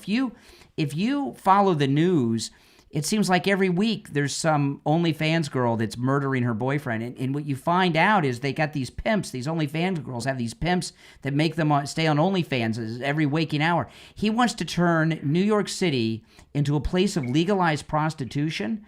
I mean, what does that do to women and girls? It victimizes them. And I like what she said. Well, that's only one thing that he's going. Oh, it's only one thing. Oh, okay. Well, everything's only one thing individually. You know, I mean, but that's a pretty bad one. There is no one that is involved in any form of prostitution who is, this happy hooker thing is just, that's a myth. They're all victims. No, of course it is, and most of the time they have pre-existing conditions like PTSD because they were actually sexually abused when they were younger. Or they're a sex slave. And that's where their mentality lies. Or they're a sex slave. Exactly. And why can't she explain to you why this guy is in a rent-controlled house when he is a millionaire? Yeah. He may not have been a millionaire, but he is a millionaire. And his wife's family are even richer than his family. His wife's family is many times wealthier than his family. They're both millionaires. Because he exploits people. Okay, he takes advantage of the same people that he says he's going to represent. You're going to have free buses. How is it that the government has ever given anybody anything for free? It's a lie. And it's probably going to end up being worse than it is as of right now. Yeah. You're going to increase the bus loads. You're going to increase the traffic. So who's going to be taking care of, like, the maintenance and all the other things that go along? What about all the other incidentals that end up occurring due to that? That makes no sense whatsoever. I didn't understand what she, and this thing about the government grocery stores, back in the days of the Soviet Union, there was always that big joke about how they had grocery stores with no food in them and people waiting in line for a roll of toilet paper for a day or two and all that stuff. The government, you remember Ronald Reagan said the scariest words are, "I'm from the government and I'm here to help." Right? The scariest word, That Kansas store, didn't it close? I find it hard Kansas is a farm state, so to call it a farm desert is insane. What the heck? I mean, a food desert. Euphemism. A food desert? Whatever they have, the liberals, the Democrats came up with this thing years ago called food deserts. Like if you live a certain distance away from fresh food being sold in a market, you're in what's considered a food desert. I don't know. Some crap they made up. It makes no sense. There's no food deserts in America. Dom, thank you. Escape from New York is going to be a reality. I hope not. I don't want all the... We have enough New Yorkers in Florida already. We don't need more. Well, no, I have one living with me right now, and she gets news back from over there, and they're saying it's absolutely terrible. So this guy's going to end up. Also, he's going to get rid of misdemeanors. So let me get this straight. He's going to get rid of misdemeanors. That's right. He's going to okay government stores. Correct. He's going to okay prostitution. He's going to okay free this, that, and the other. Who's going to pay for it? The people that are going to end up paying for it are the ones that actually. The people that pay the taxes. It's crazy. Most of the high tax earners have left New York City. I don't even know how the city's surviving right now. They're going to leave in droves. Yeah. They're going to leave in droves now because if you cannot afford to make a profit and have, you know what? I bet you, Mamdani and his parents, I bet you they take all the Trump tax cuts on their millions of dollars. I bet you. You think they take all those Trump tax cuts on their millions? Of course they do. I don't blame them. I mean, everybody should take advantage of the Trump tax cuts. He's a charlatan. He's Yes. not going to be representing anything but his own family members, for one thing, and the other his own pocket. And that's been shown in the fact that, morally speaking, when it came time to do the right thing, he's a millionaire, and he's what? He's living in a subsidized apartment. Rent-controlled housing. And those subsidized rent-controlled housing are for people that are struggling, like single mothers and such, not for millionaires. No, you don't understand. Those don't exist in New York because millionaires are the ones who are going to be getting the. Well, you hear she said, well, being a millionaire in New York isn't rich. Oh, okay. I come from from a state that is along the same lines. Hello, that's a bunch of BS. Yeah. And he's not going to make it any better for them anyway, so they're all going to leave. Yeah, that's and right. And then what are you going to be left with? You're not Exactly. going to have a tax. You're not going to. Your Exactly. tax base is going to have less. Exactly. So then you're really going to end up with. Well, listen, I appreciate the call. Have a great day. All right, take care. Now, I want to play this clip here. I got a lot of problems with DeSantis, because of his betrayal of Trump. But he's still our governor here in Florida, and he's working really hard to end property taxes. Listen to this. This is Governor DeSantis this week talking about ending property taxes in Florida. Level ongoing taxpayer. No, you should own your property free and clear. I think to say that someone that's been in their house for 35 years just has to keep ponying up money, that is not. You don't own your home if that's the case. That's right. So yes, of course, I'd like to see people be able to owe free and clear. And it's interesting because it's like if I go to Best Buy and buy a flat screen TV and put it on the wall, I got to pay a sales tax on it, right? But I don't keep paying tax on it every year. I mean, it's just not. That's not how we do things. It's like, okay, if you're going to tax something, you tax it at the transaction, and then let people actually enjoy their private property free. It's too bad. I'm so mad at him for betraying Trump and betraying MAGA, because he is a very good governor. And if he does away with property taxes, I'm going to be partying like it's 1999. Because the property taxes suck. We have no income taxes in Florida, which is really awesome. He's going to have the snowbirds, the people that come here during the winter, and the Airbnbs and the tourists pay the property taxes. No residential property tax anymore. It's going to be on the ballot in Florida. That's absolutely amazing.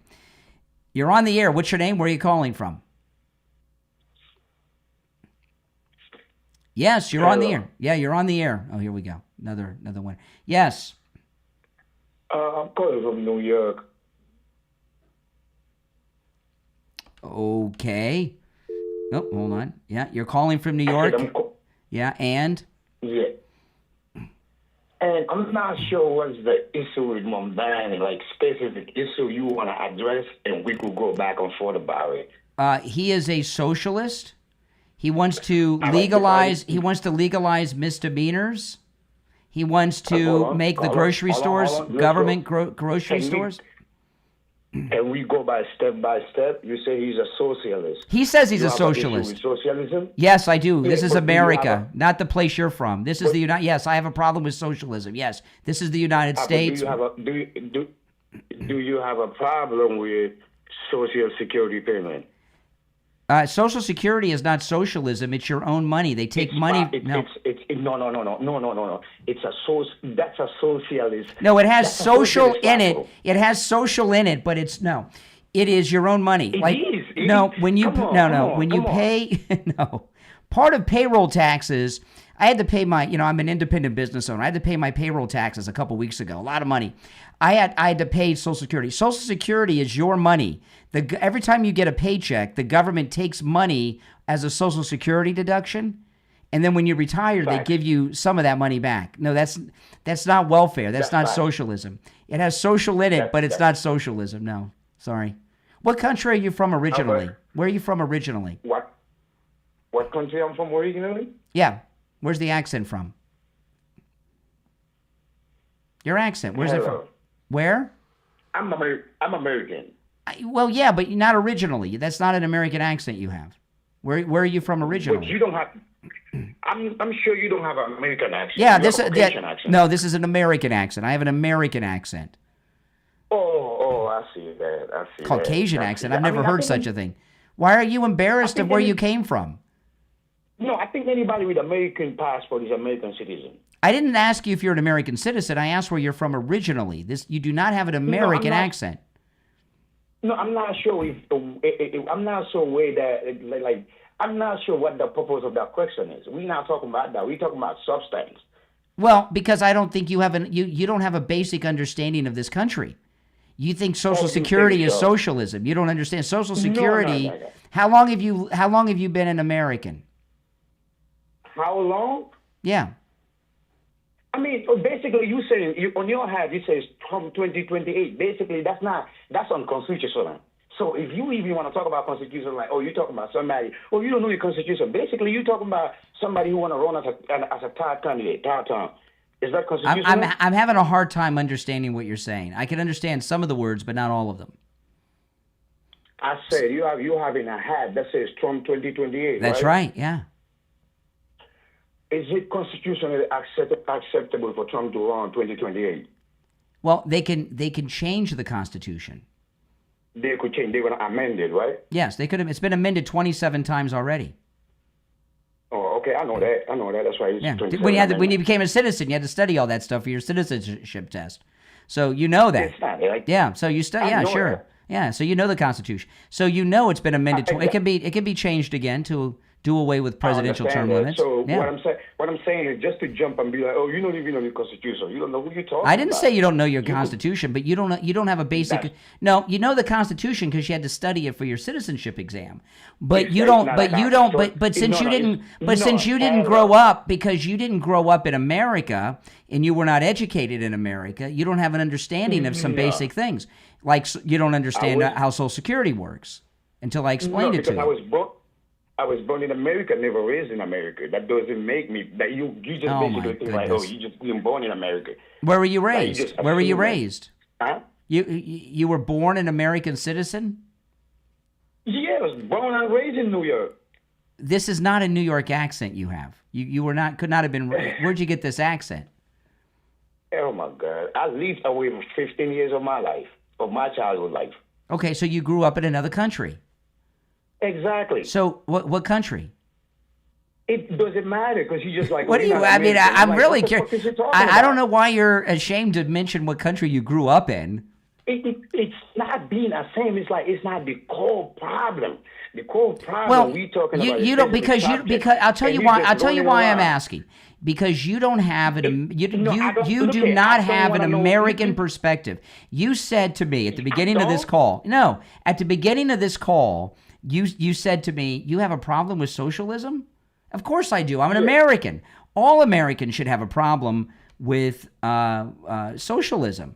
This is a capitalist country. What you like? Capitalism? Yes. The one we have yes, right capitalism. Correct. Yes. What we have now. Yes. How is it working right now? Very well. The United States has the largest economy in the world. And is the richest country in the world. Facts. That's just facts. That is a fact. That is a fact. Yeah, we are the largest economy in the world and the richest country in the world world because we're capitalists. That's a fact. That is a fact. That's a fact. That's correct. But do you know that last year by this time, 2024, by this time, United States economy will stop? Yeah, because you had this senile old coot with Alzheimer's wearing adult diapers as the president, Biden. We got Mr. Monopoly now as president. Trump and things. President Trump has made $18 trillion with a T in deals of bringing. He's brought $18 trillion in business into the United States in just the last 8 to 9 months. $18 trillion. 18 trillion. Yeah, he said it yesterday in the Oval Office. Yeah. He said, "All right, can you write that number down right now?" And you just told me where 18 trillion. Where's it coming? Well, it's coming from foreign investment. Foreign investment. Wait. Well, yesterday he had one specific. I'm trying to tell you. Yesterday he was in the Oval Office with the governor of Virginia and a bunch of other people, Robert Kennedy, and he had a guy from a pharmaceutical company from the UK. I can't remember the name of the company. Someone in the chat will remember. They're building pharmaceutical plants in Virginia to make medications, and hundreds of millions of dollars just in that one. There's auto plants that are moving here from Europe as well as from Japan and even Hyundai and Kia, so that they don't have to pay tariffs. All these things add up to $18 trillion. Qatar's buying a whole bunch of military equipment from us. It all adds up. 18 trillion. Yeah, but do you understand that? I understand everything, and here's what I'm telling you. Mamdani's a bad guy. This country is the richest country in the world with the largest economy in the world, not because we're socialists, because we're capitalist. And if we become socialist, we'll be like Cuba. All right, can you listen? Can you calm down a little bit? But what all right. Let me ask you one specific question. Yes. Why is it that? Why is Jared Kushner doing in Qatar? Jared Kushner who's a very It's well. over. Hey, man, come on. Jared, I'm It's telling over, you, Jared it's over, Kushner. son. I'll tell you why Jared Kushner's over here. I understand you don't want to talk about Mamdani. All of a sudden, being in the Middle East is a bad thing, but you're voting for a guy who's. He got, Jared Kushner has a lot of international connections in the Middle East. Okay, he was the broker of the Abraham Accords in Trump's first term. So he has a lot of contacts over there, and he's part of the foreign policy team that ended this war. Hey, listen, I appreciate the call, but he called in about Mamdani, and he wants to talk about everything. But you're on the air. What's your name? Where are you calling from? I called here yesterday morning. Well, now it's another day. What's your name? Where are you calling from? Yeah, my name is Brent, and I'm from Texas. Hey, Brent, what's up? Oh, hold on. Let me answer some of these calls. My phones are ringing off the hook. All right, Brent in Texas, what's on your mind? Yes, you're on the air. Okay. Nothing much. What are y'all talking about? Well, watch the show and then call in when you know what we're talking about. All right, take care. Oh, my goodness. You're on the air. What's your name? Where are you calling from? Hey, good evening now, Brian. Hey, Nick, what's up? Nick from Baltimore. Yeah. Listen, I don't know, man. I don't know what's going on in this country. Some of the callers I'm hearing. Did you like the Mamdani canvasser? Oh, my goodness. That's what prompted me to call at first, and I couldn't get through it. I kept trying, and I finally got through. But, I'm listening to these people, and, I'm convinced you can't reason with them because they just don't get it. They don't get it. I mean, they don't see how they're being used to. Well, Nick, I mean, look, we got two New York City callers that are Mamdani supporters, right? One is a raving lunatic, and the second one is a guy with a foreign accent who starts the conversation by saying, "You got a problem with socialism? Like there's something wrong with me." So that tells you where his I know. It tells you where his base of support is. This is the point I wanted to make. I'm glad you're really pinpointing it for me. My grandparents came from Greece. My mom's side came from Athens. My dad's side came from Rhodes. If they came to this country to make a better life, they didn't come to this country to change this country into where they left. Yeah, you and I have had this conversation. See, we have this in common. On my mother's side of the family, my grandmother and his family is from Greece, so we're Greek. I don't look it because my mom's adopted, right? But my grandmother didn't speak any Greek, and I would ask her all the time, "Why didn't you speak Greek?" She says, "My dad wanted us to be Americans, not Greeks." And we have this. Hold on, I'm sorry, we lost you, Nick. We have this new wave of immigrants, Nick, that like Ilhan Omar, who want to bring the third world to our world, and they don't get it, and you make a good point, Nick. Here's my thing. Before I go, I got to just say this. What the heck is this guy Mamdani? How can he run to be mayor of New York City? First of all, he wasn't born here. And Ilhan Omar got here illegally because she married her brother, apparently. We saw the marriage certificate. I mean, that's a story that Laura Loomer broke, and everybody said she was, crazy and wasn't telling it. It turned out to be true, didn't it? He's legal here. That as far as I know, and the reason he's doing so well is listen to these New Yorkers that called me. They're lunatics. Yeah, and you know what? He's going to probably get elected. And you know what? New York's going to go down the tubes. And the thing is, I'm praying to God that I think we're going to get a Republican governor by the name of Ed Hale, and he's a businessman, and he said on the radio the other day that he's going to work with Trump. Mm-hmm. So I'm keeping my fingers crossed, and from our ears, from our mouth to God's ears. Yeah. I don't know. But, hey, thanks for all you do. Well, I appreciate it, I Nick. don't know how you. I don't know how you do it. Right? Well, it's it's a living. All right, Nick. Take care. Take care. All right, you're on the air. What's your name? Where are you calling from? I'm calling. My name is Brent. I'm calling from Texas. Brent, you just called a minute ago. You said, "What you talking about?" I mean, what am I? Listen to the show and call in and listen to the show. I was watching your show. Okay, all right. And I see that you have a Trump 2028 hat on. Yes. Now, my question is that supposed to be a joke? Or is it serious? I am as serious as a heart attack. So 2028, right? And 2032. So you on your show, you advocating for the violation of the Constitution? No, I'm not going to explain. I've explained this on every show for the past 6 months. So I'm not going to explain it on every show. I talked about it 20 minutes ago. Rewind this show. Rewind this show. Hold on, Brett. Rewind the show a little bit. I talked about it about 20 minutes ago. I explained it to another brain-dead liberal like you, okay? All right, take care, all right? Oh, boy. I can't explain it to every liberal that calls in. You're on the air. What's your name? Where are you calling from? My name's James. I'm calling from California. Oh, hey, James. How are you today, sir? I am doing very well. What's on your mind? Yeah, I'm a bit of a fan, and I wish these calls were a bit more lighthearted towards opposition.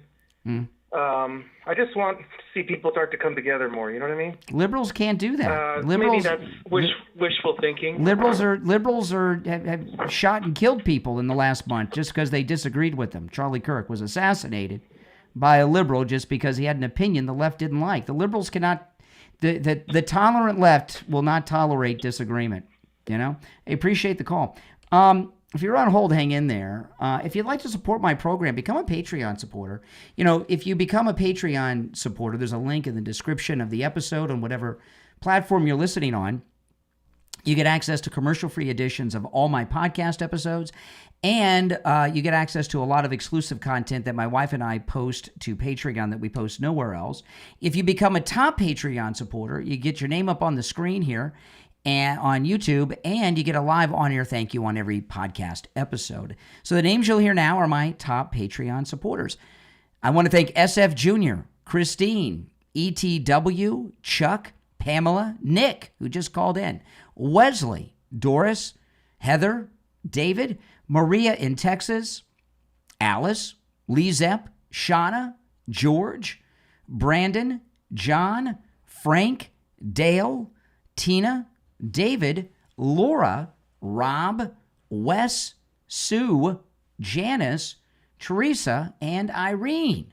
These are our top Patreon supporters. Thank you all. And again, if you want to become a Patreon supporter, there's a link in the description of the episode on whatever platform you're listening on, or you can just go directly to the website, patreon.com/Real Brian Craig Show. Patreon.com/Real Brian Craig Show. You're on the air. What's your name? Where are you calling from? My name is Jordan, and I'm from Nevada. Okay. I don't know what's going on with these people. I've been watching the streams the past hour. These people are crazy and nuts that they want a governor like that. That's crazy. Mayor. Yeah, mayor. Well, they're Democrats. That's just the way it is. I mean, the Democrats are deranged. I'm going to leave it short. Please have a good day. Sure, then leave it short on that. I will. I always have a good day. Every day is a good day. You're on the air. What's your name? Where are you calling from? You're on the air. What's your name? Where are you calling from? Once. Hey. Oh, yes. Sorry, I was watching the stream. It's a little delayed. I'm calling from Massachusetts. My name's Yvonne. All right, the People's Republic of Massachusetts. Welcome. Yep. All right. So I see you guys were talking about the economy for a little bit. I assume you think Trump is doing some good things, right? Everything Trump does is a good thing. All right. So I would argue that in general, the economy is not doing very well right now. And I'm not sure where you're getting the idea that maybe your economy's not doing well. Sunny. Maybe your economy's not doing well. Get a second job.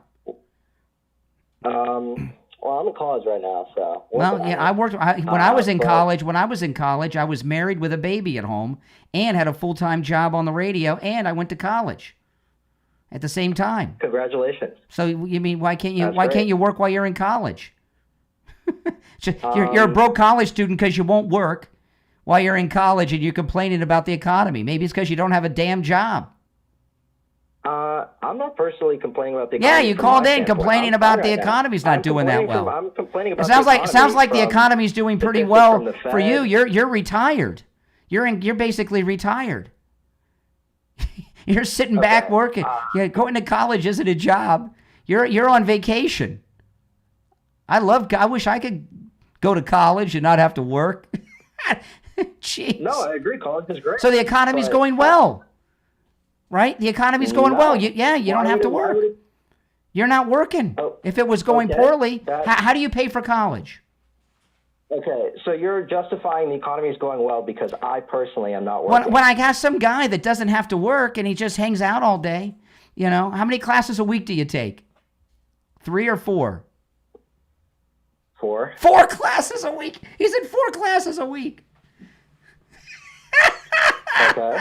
How do you pay for college? Okay.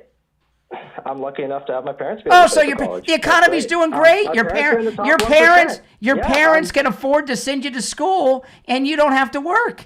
That's great. I'm not here to talk about myself. Sounds like the economy's doing very well. I'm lucky enough to be able to do Oh, so what are you telling me? The economy's not doing well. Your parents are off. Does your mom? The economy's not working for. Does your mom work or just your dad? Does your mom work does your mom work or just your dad? Both of them work. Both of them work, and you don't. So things are going well. Okay. Sounds like the Trump economy is doing great. They're not going well for everybody. I'm not here to talk about And you know me. what? You know what? I bet you. You know what? I bet your parents take those Trump tax cuts from the big beautiful bill. Yeah, of course they do. You know who Yeah. else takes them more? That's right. The billionaires, millionaires. That's the people who are benefiting. What are you majoring in? Yeah. What are you majoring in? I don't know why you keep trying to ask me about what I'm majoring in. I'm trying to talk to you about the economy. What's your major? It seems like you're kind of dodging it a little bit. No, we're talking about the economy's booming. The economy? You don't have to work. You're retired. I'm retired at 20. Yes, I'm going to you're college retired and at I don't 20. have a job yet. I was working full time and going to college and raising a family with a wife and a baby. And I that's told you. fantastic.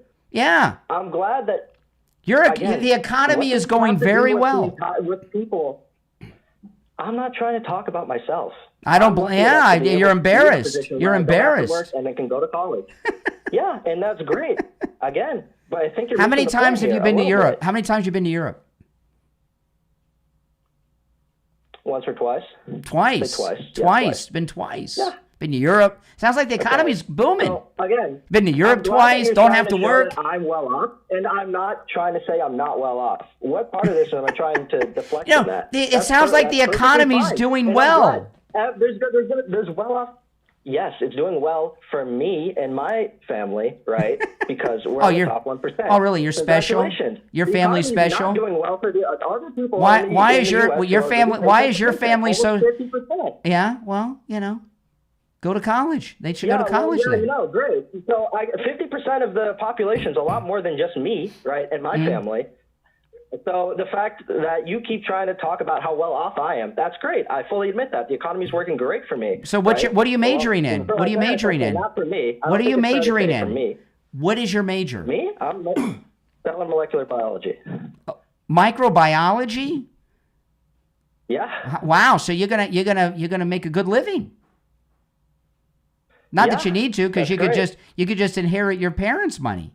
So the economy is going very well. Listen to your life. You've been to Europe No, a couple it's of not. times. Okay, that's great. I'm glad that I can do all those things, right? Well, how can Most you tell people me can't do that? The majority of people in the U.S. can't do that. The majority of people in the U.S. live paycheck to paycheck Well, right now. Right? not Inflation, listen. is If not everyone okay, can't have you be listened to anything everyone the can't Fed be is doing? rich. I think the Fed is a bit more. Everyone can't be rich. Understanding of what's going to happen. Okay. Yeah, it seems like we're Oh, my talking past each other a little bit. How about I go and then you go? No, you're and just then we can have a embarrassed. proper conversation? You're just embarrassed. I'm. Yeah, you're Embarrassed of embarrassed. what? That I'm. that you're well off? Yeah, of course. Well, how is that embarrassing? That's great for me, but I'm not here to talk about me. I'm here to talk about the economy. Listen, everyone right? everyone can't be rich. Here, let's talk about some statistics real quick. No. Why did the Fed come out and say inflation isn't going to hit target until 2028? Why did they come out and What say do you that? care? Is it because the What do you economy's good? care? What do you care? You got Why do plenty I of money. care? You got plenty of I money. care because I live in a country with 300 other million people who also have lives, and I can feel empathy for them when shit is not going well. Well, right? if I feel like that's fair to say. then why don't you? Okay, why if you have empathy for people, why do you not get a job and then give away all that money you earn to the poor? Okay, so I feel empathy for people, so therefore I like have to get a job or why and don't give you do away all this? my money Why to don't the you do poor. this? Why don't you I'm not the one do you have government. I'm why not don't the you president. why I'm don't not you the bring a president of poor this country. family over to your dorm room and feed It's them? supposed to be on me and not my government. Why don't you to take a make poor the economy run well? why don't you take a poor family out to dinner tonight and feed them? Okay. What does that have to do with how the economy is going right now? Well, you are rich. You care about the poor. So why don't you go out and help the poor? From the government, how the No, economy not is the going. government. Why don't you take some of mommy and daddy's money that they give you and help a poor person have a dinner tonight, a nice dinner? Take a nice family out to Cracker Barrel. Okay. How about we talk about how the government can help a bunch of poor people to get but jobs and make sure that the why don't you go economy help? runs for them? Why don't you go help one? My own actions. Why don't you Okay, go help here, how one about poor this? person? How about we have this conversation and I'll take that poor person out? Let's just have this conversation. No, all right? no, Let's. no. All right, hey, No? listen, I appreciate the Hey, call. I listen, appreciate the call. Oh my goodness. Oh my goodness. You're on the air. What's your name? Where are you calling from? Yeah, this is just let me mute the stream. This is James from California. I think we got disconnected earlier. I had mentioned that about unity as far as just bringing people together, no matter Yes. what side of the field they're on. Bringing people and together. You had mentioned Charlie Kirk. Well, I was You trying. mentioned The last Charlie Kirk last in the caller, I letter, was trying to bring and- him together to help some poor, hungry people on the streets of Massachusetts. He wants to help the poor. He's obviously radicalized. I mean, I could tell by how he sounds. Yeah. Anyways, but yeah, so you had mentioned Charlie Let me tell Kirk. you. And Okay. that- Yeah. Go ahead. Go ahead. Go ahead. So yeah, you had mentioned something regarding the left, and I just completely blaming the left for certain things. It might just push more people Really? farther left. Trump. Is what I'm saying. A year ago, Trump won all the battlegrounds. What am I pushing that I'm blaming the left for that they're not responsible for? Like blaming the entire left for Charlie Kirk's death is kind of Absolutely, yeah. He was over the murdered by line. Charlie I mean, Kirk. That's your opinion. No, it's a fact. Charlie Kirk was assassinated by a radical liberal Democrat, and liberals out there are calling. They were calling Charlie Kirk and calling all of us that are MAGA fascist. So I could see your point. So his blood is on every liberal's hands. is what Well, you're I saying? haven't seen the Democrats come out and condemn this violence. In fact, when Charlie Kirk was assassinated a month ago, the liberals said, oh, that's a terrible thing. But he was saying these crazy things, right? They were blaming Charlie Kirk for his own assassination.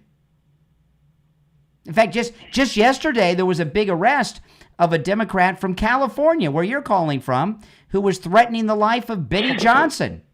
And he got arrested by the FBI and the postal inspectors. Well, we have plenty of bad actors out here. I'm not surprised by that. There's a lot. Look, you had another leftist that shot up the ICE facility in Dallas, Texas. Judge Jeanine just arrested a guy in D.C., another leftist that had over 200 explosive devices. He was going to blow up something the other day. There's a lot of left-wing violence out there right now. Yeah, I mean, you make a great point. But so moving on, how do we? Because I do see that, yes, for the alternative of Kamala, I could see why so many voted Trump, right? But I mean, in the next election, it's not going to be like, hey, the lesser of two. You know what I mean? It's not going to be so. There was no lesser of two evils. Donald Trump is not evil. Well, he's the not for opposite you, of evil. Sir. I mean, for some voters. So look, I've heard this narrative quite a bit. I'm not saying it's you or MAGA. I'm saying there were some that said, hey, I just didn't want to vote for Kamala. It doesn't mean I like Trump, but I've heard quite a few testimonials, along those lines. So what I'm saying is, no. It wasn't that. No, Trump was beating Biden. That's why they kicked Biden out of the race, and without getting a single primary vote, gave the nomination to Willie Brown's girlfriend. Good point, but I honestly think Biden would have actually done better than Kamala as far as he still would have lost. Not physically, but I think he would have pulled better numbers. Yeah, so he what? still would have lost, but it was a train wreck either way. I mean, could you imagine if something like that happened on the right, that we had somebody that we had to switch out like that? It would never be allowed. It would never be allowed. They disenfranchised all the Democrats. They don't even vote on there. They disenfranchised all the Democratic primary voters. Kamala Harris didn't get a single vote in the primary. Exactly. Yeah. That's all right. Listen, I'm gonna move on, but thanks for the call. Call me again sometime. Not today. Another day. You're on the air. What's your name? Where are you calling from? Once, twice. Hello. Yes. Hello. Mm-hmm. Hi, my name is Yair. I'm from California. Mm-hmm. I saw your title. You're talking about the peace deal. Yes. In quotes in the Middle East. Correct. Yes. Trump ended the war between Israel and Hamas. Well, he didn't actually end the war. They just agreed for the first phase, which is saying that Israel will withdraw to the yellow line and they will release the hostages. Okay. The war. He ended the war. He ended the war. They got the signing and everything going on this weekend. No, they didn't end the war. Hamas came out. Oh, they my goodness. said Hamas. that they are going to control Gaza. Not going to happen. They came out. They started not gonna killing happen. everybody who was not against gonna them happen. during the war. Not going to happen. I'm sorry. Why is it not going to happen? Because Trump's going to make sure it doesn't happen. Why'd you call me today? What's on your mind? Are you upset that the war's over? No, I'm not upset that the war is over. It's just not over. So what's your beef with Trump? Why don't you like Trump? I don't have beef with Trump. I'm saying that he didn't end the war. Yeah, he did. He ended the war. Yes. Okay. All right. Hey, listen. Appreciate the call. Oh my goodness. Boy, oh man! I tell you, what a group of callers today. If you are 65 years of age or older and a Medicare recipient, it is Medicare open enrollment period right now. This is the only time of year you can make changes to your existing Medicare policy. The number to call is 805-754-3033. When you call that number, you're going to be calling Chapter, and you're going to get a live agent on the line that completely for free is going to evaluate your Medicare policy and make sure you're in the right Medicare policy. All right? They cover all 50 states. You know, the average Chapter client saves $1,100 a year on their Medicare. They'll review your policy to make sure you're in the right policy, that you're getting all the benefits you're entitled to as a Medicare recipient, and that you're not paying too much money. Give them a call. The number's also in the description of this episode on whatever platform you're listening on 805-754-3033. 805-754-3033. All right. Now, I'll take a couple more calls before we go. Let's see what we got here. You're on the air. What's your name? Where are you calling from? Hey, this is Bob from Georgia. Hey, Bob. Yeah, I was just wondering what you thought about the representative from Arizona that's Mike Johnson's refusing to swear in. Just wondering what your take on all that is in regards to Epstein files. I have no opinion on either of those. You have no opinion on the Epstein files? No. I don't. This is not a cold case, old crime podcast where I talk about old crimes of dead criminals.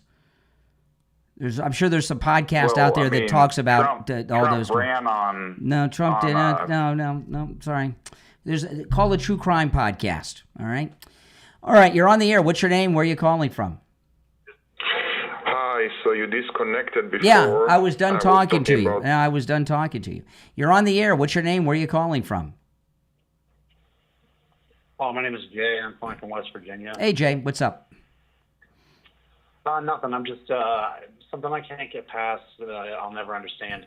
It's like how do you reconcile supporting an adjudicated rapist, convicted criminal, somebody who's like openly right now doing everything he can to protect the giant pedophile I have that he's no probably a idea part of? who you're talking about. Those references you make The guy don't. that's on your hat. Those references you made, I don't connect those to anyone I support. My name is Brian Craig. This is the Brian Craig Show podcast, where MAGA comes to talk. If you're new to my channel, welcome. Make sure you subscribe. And the Brian Craig Show podcast is available on all podcast platforms. Wherever you get your podcast, just search for it, The Brian Craig Show, and the podcast will come right up. If you want to catch the show live when I'm taking calls like you've been listening to, follow me on my YouTube channel, Brian Craig Show on YouTube. Subscribe there, and you can catch the show live and maybe even call in yourself. Thanks for listening, everyone. I will talk to you next time. Take care.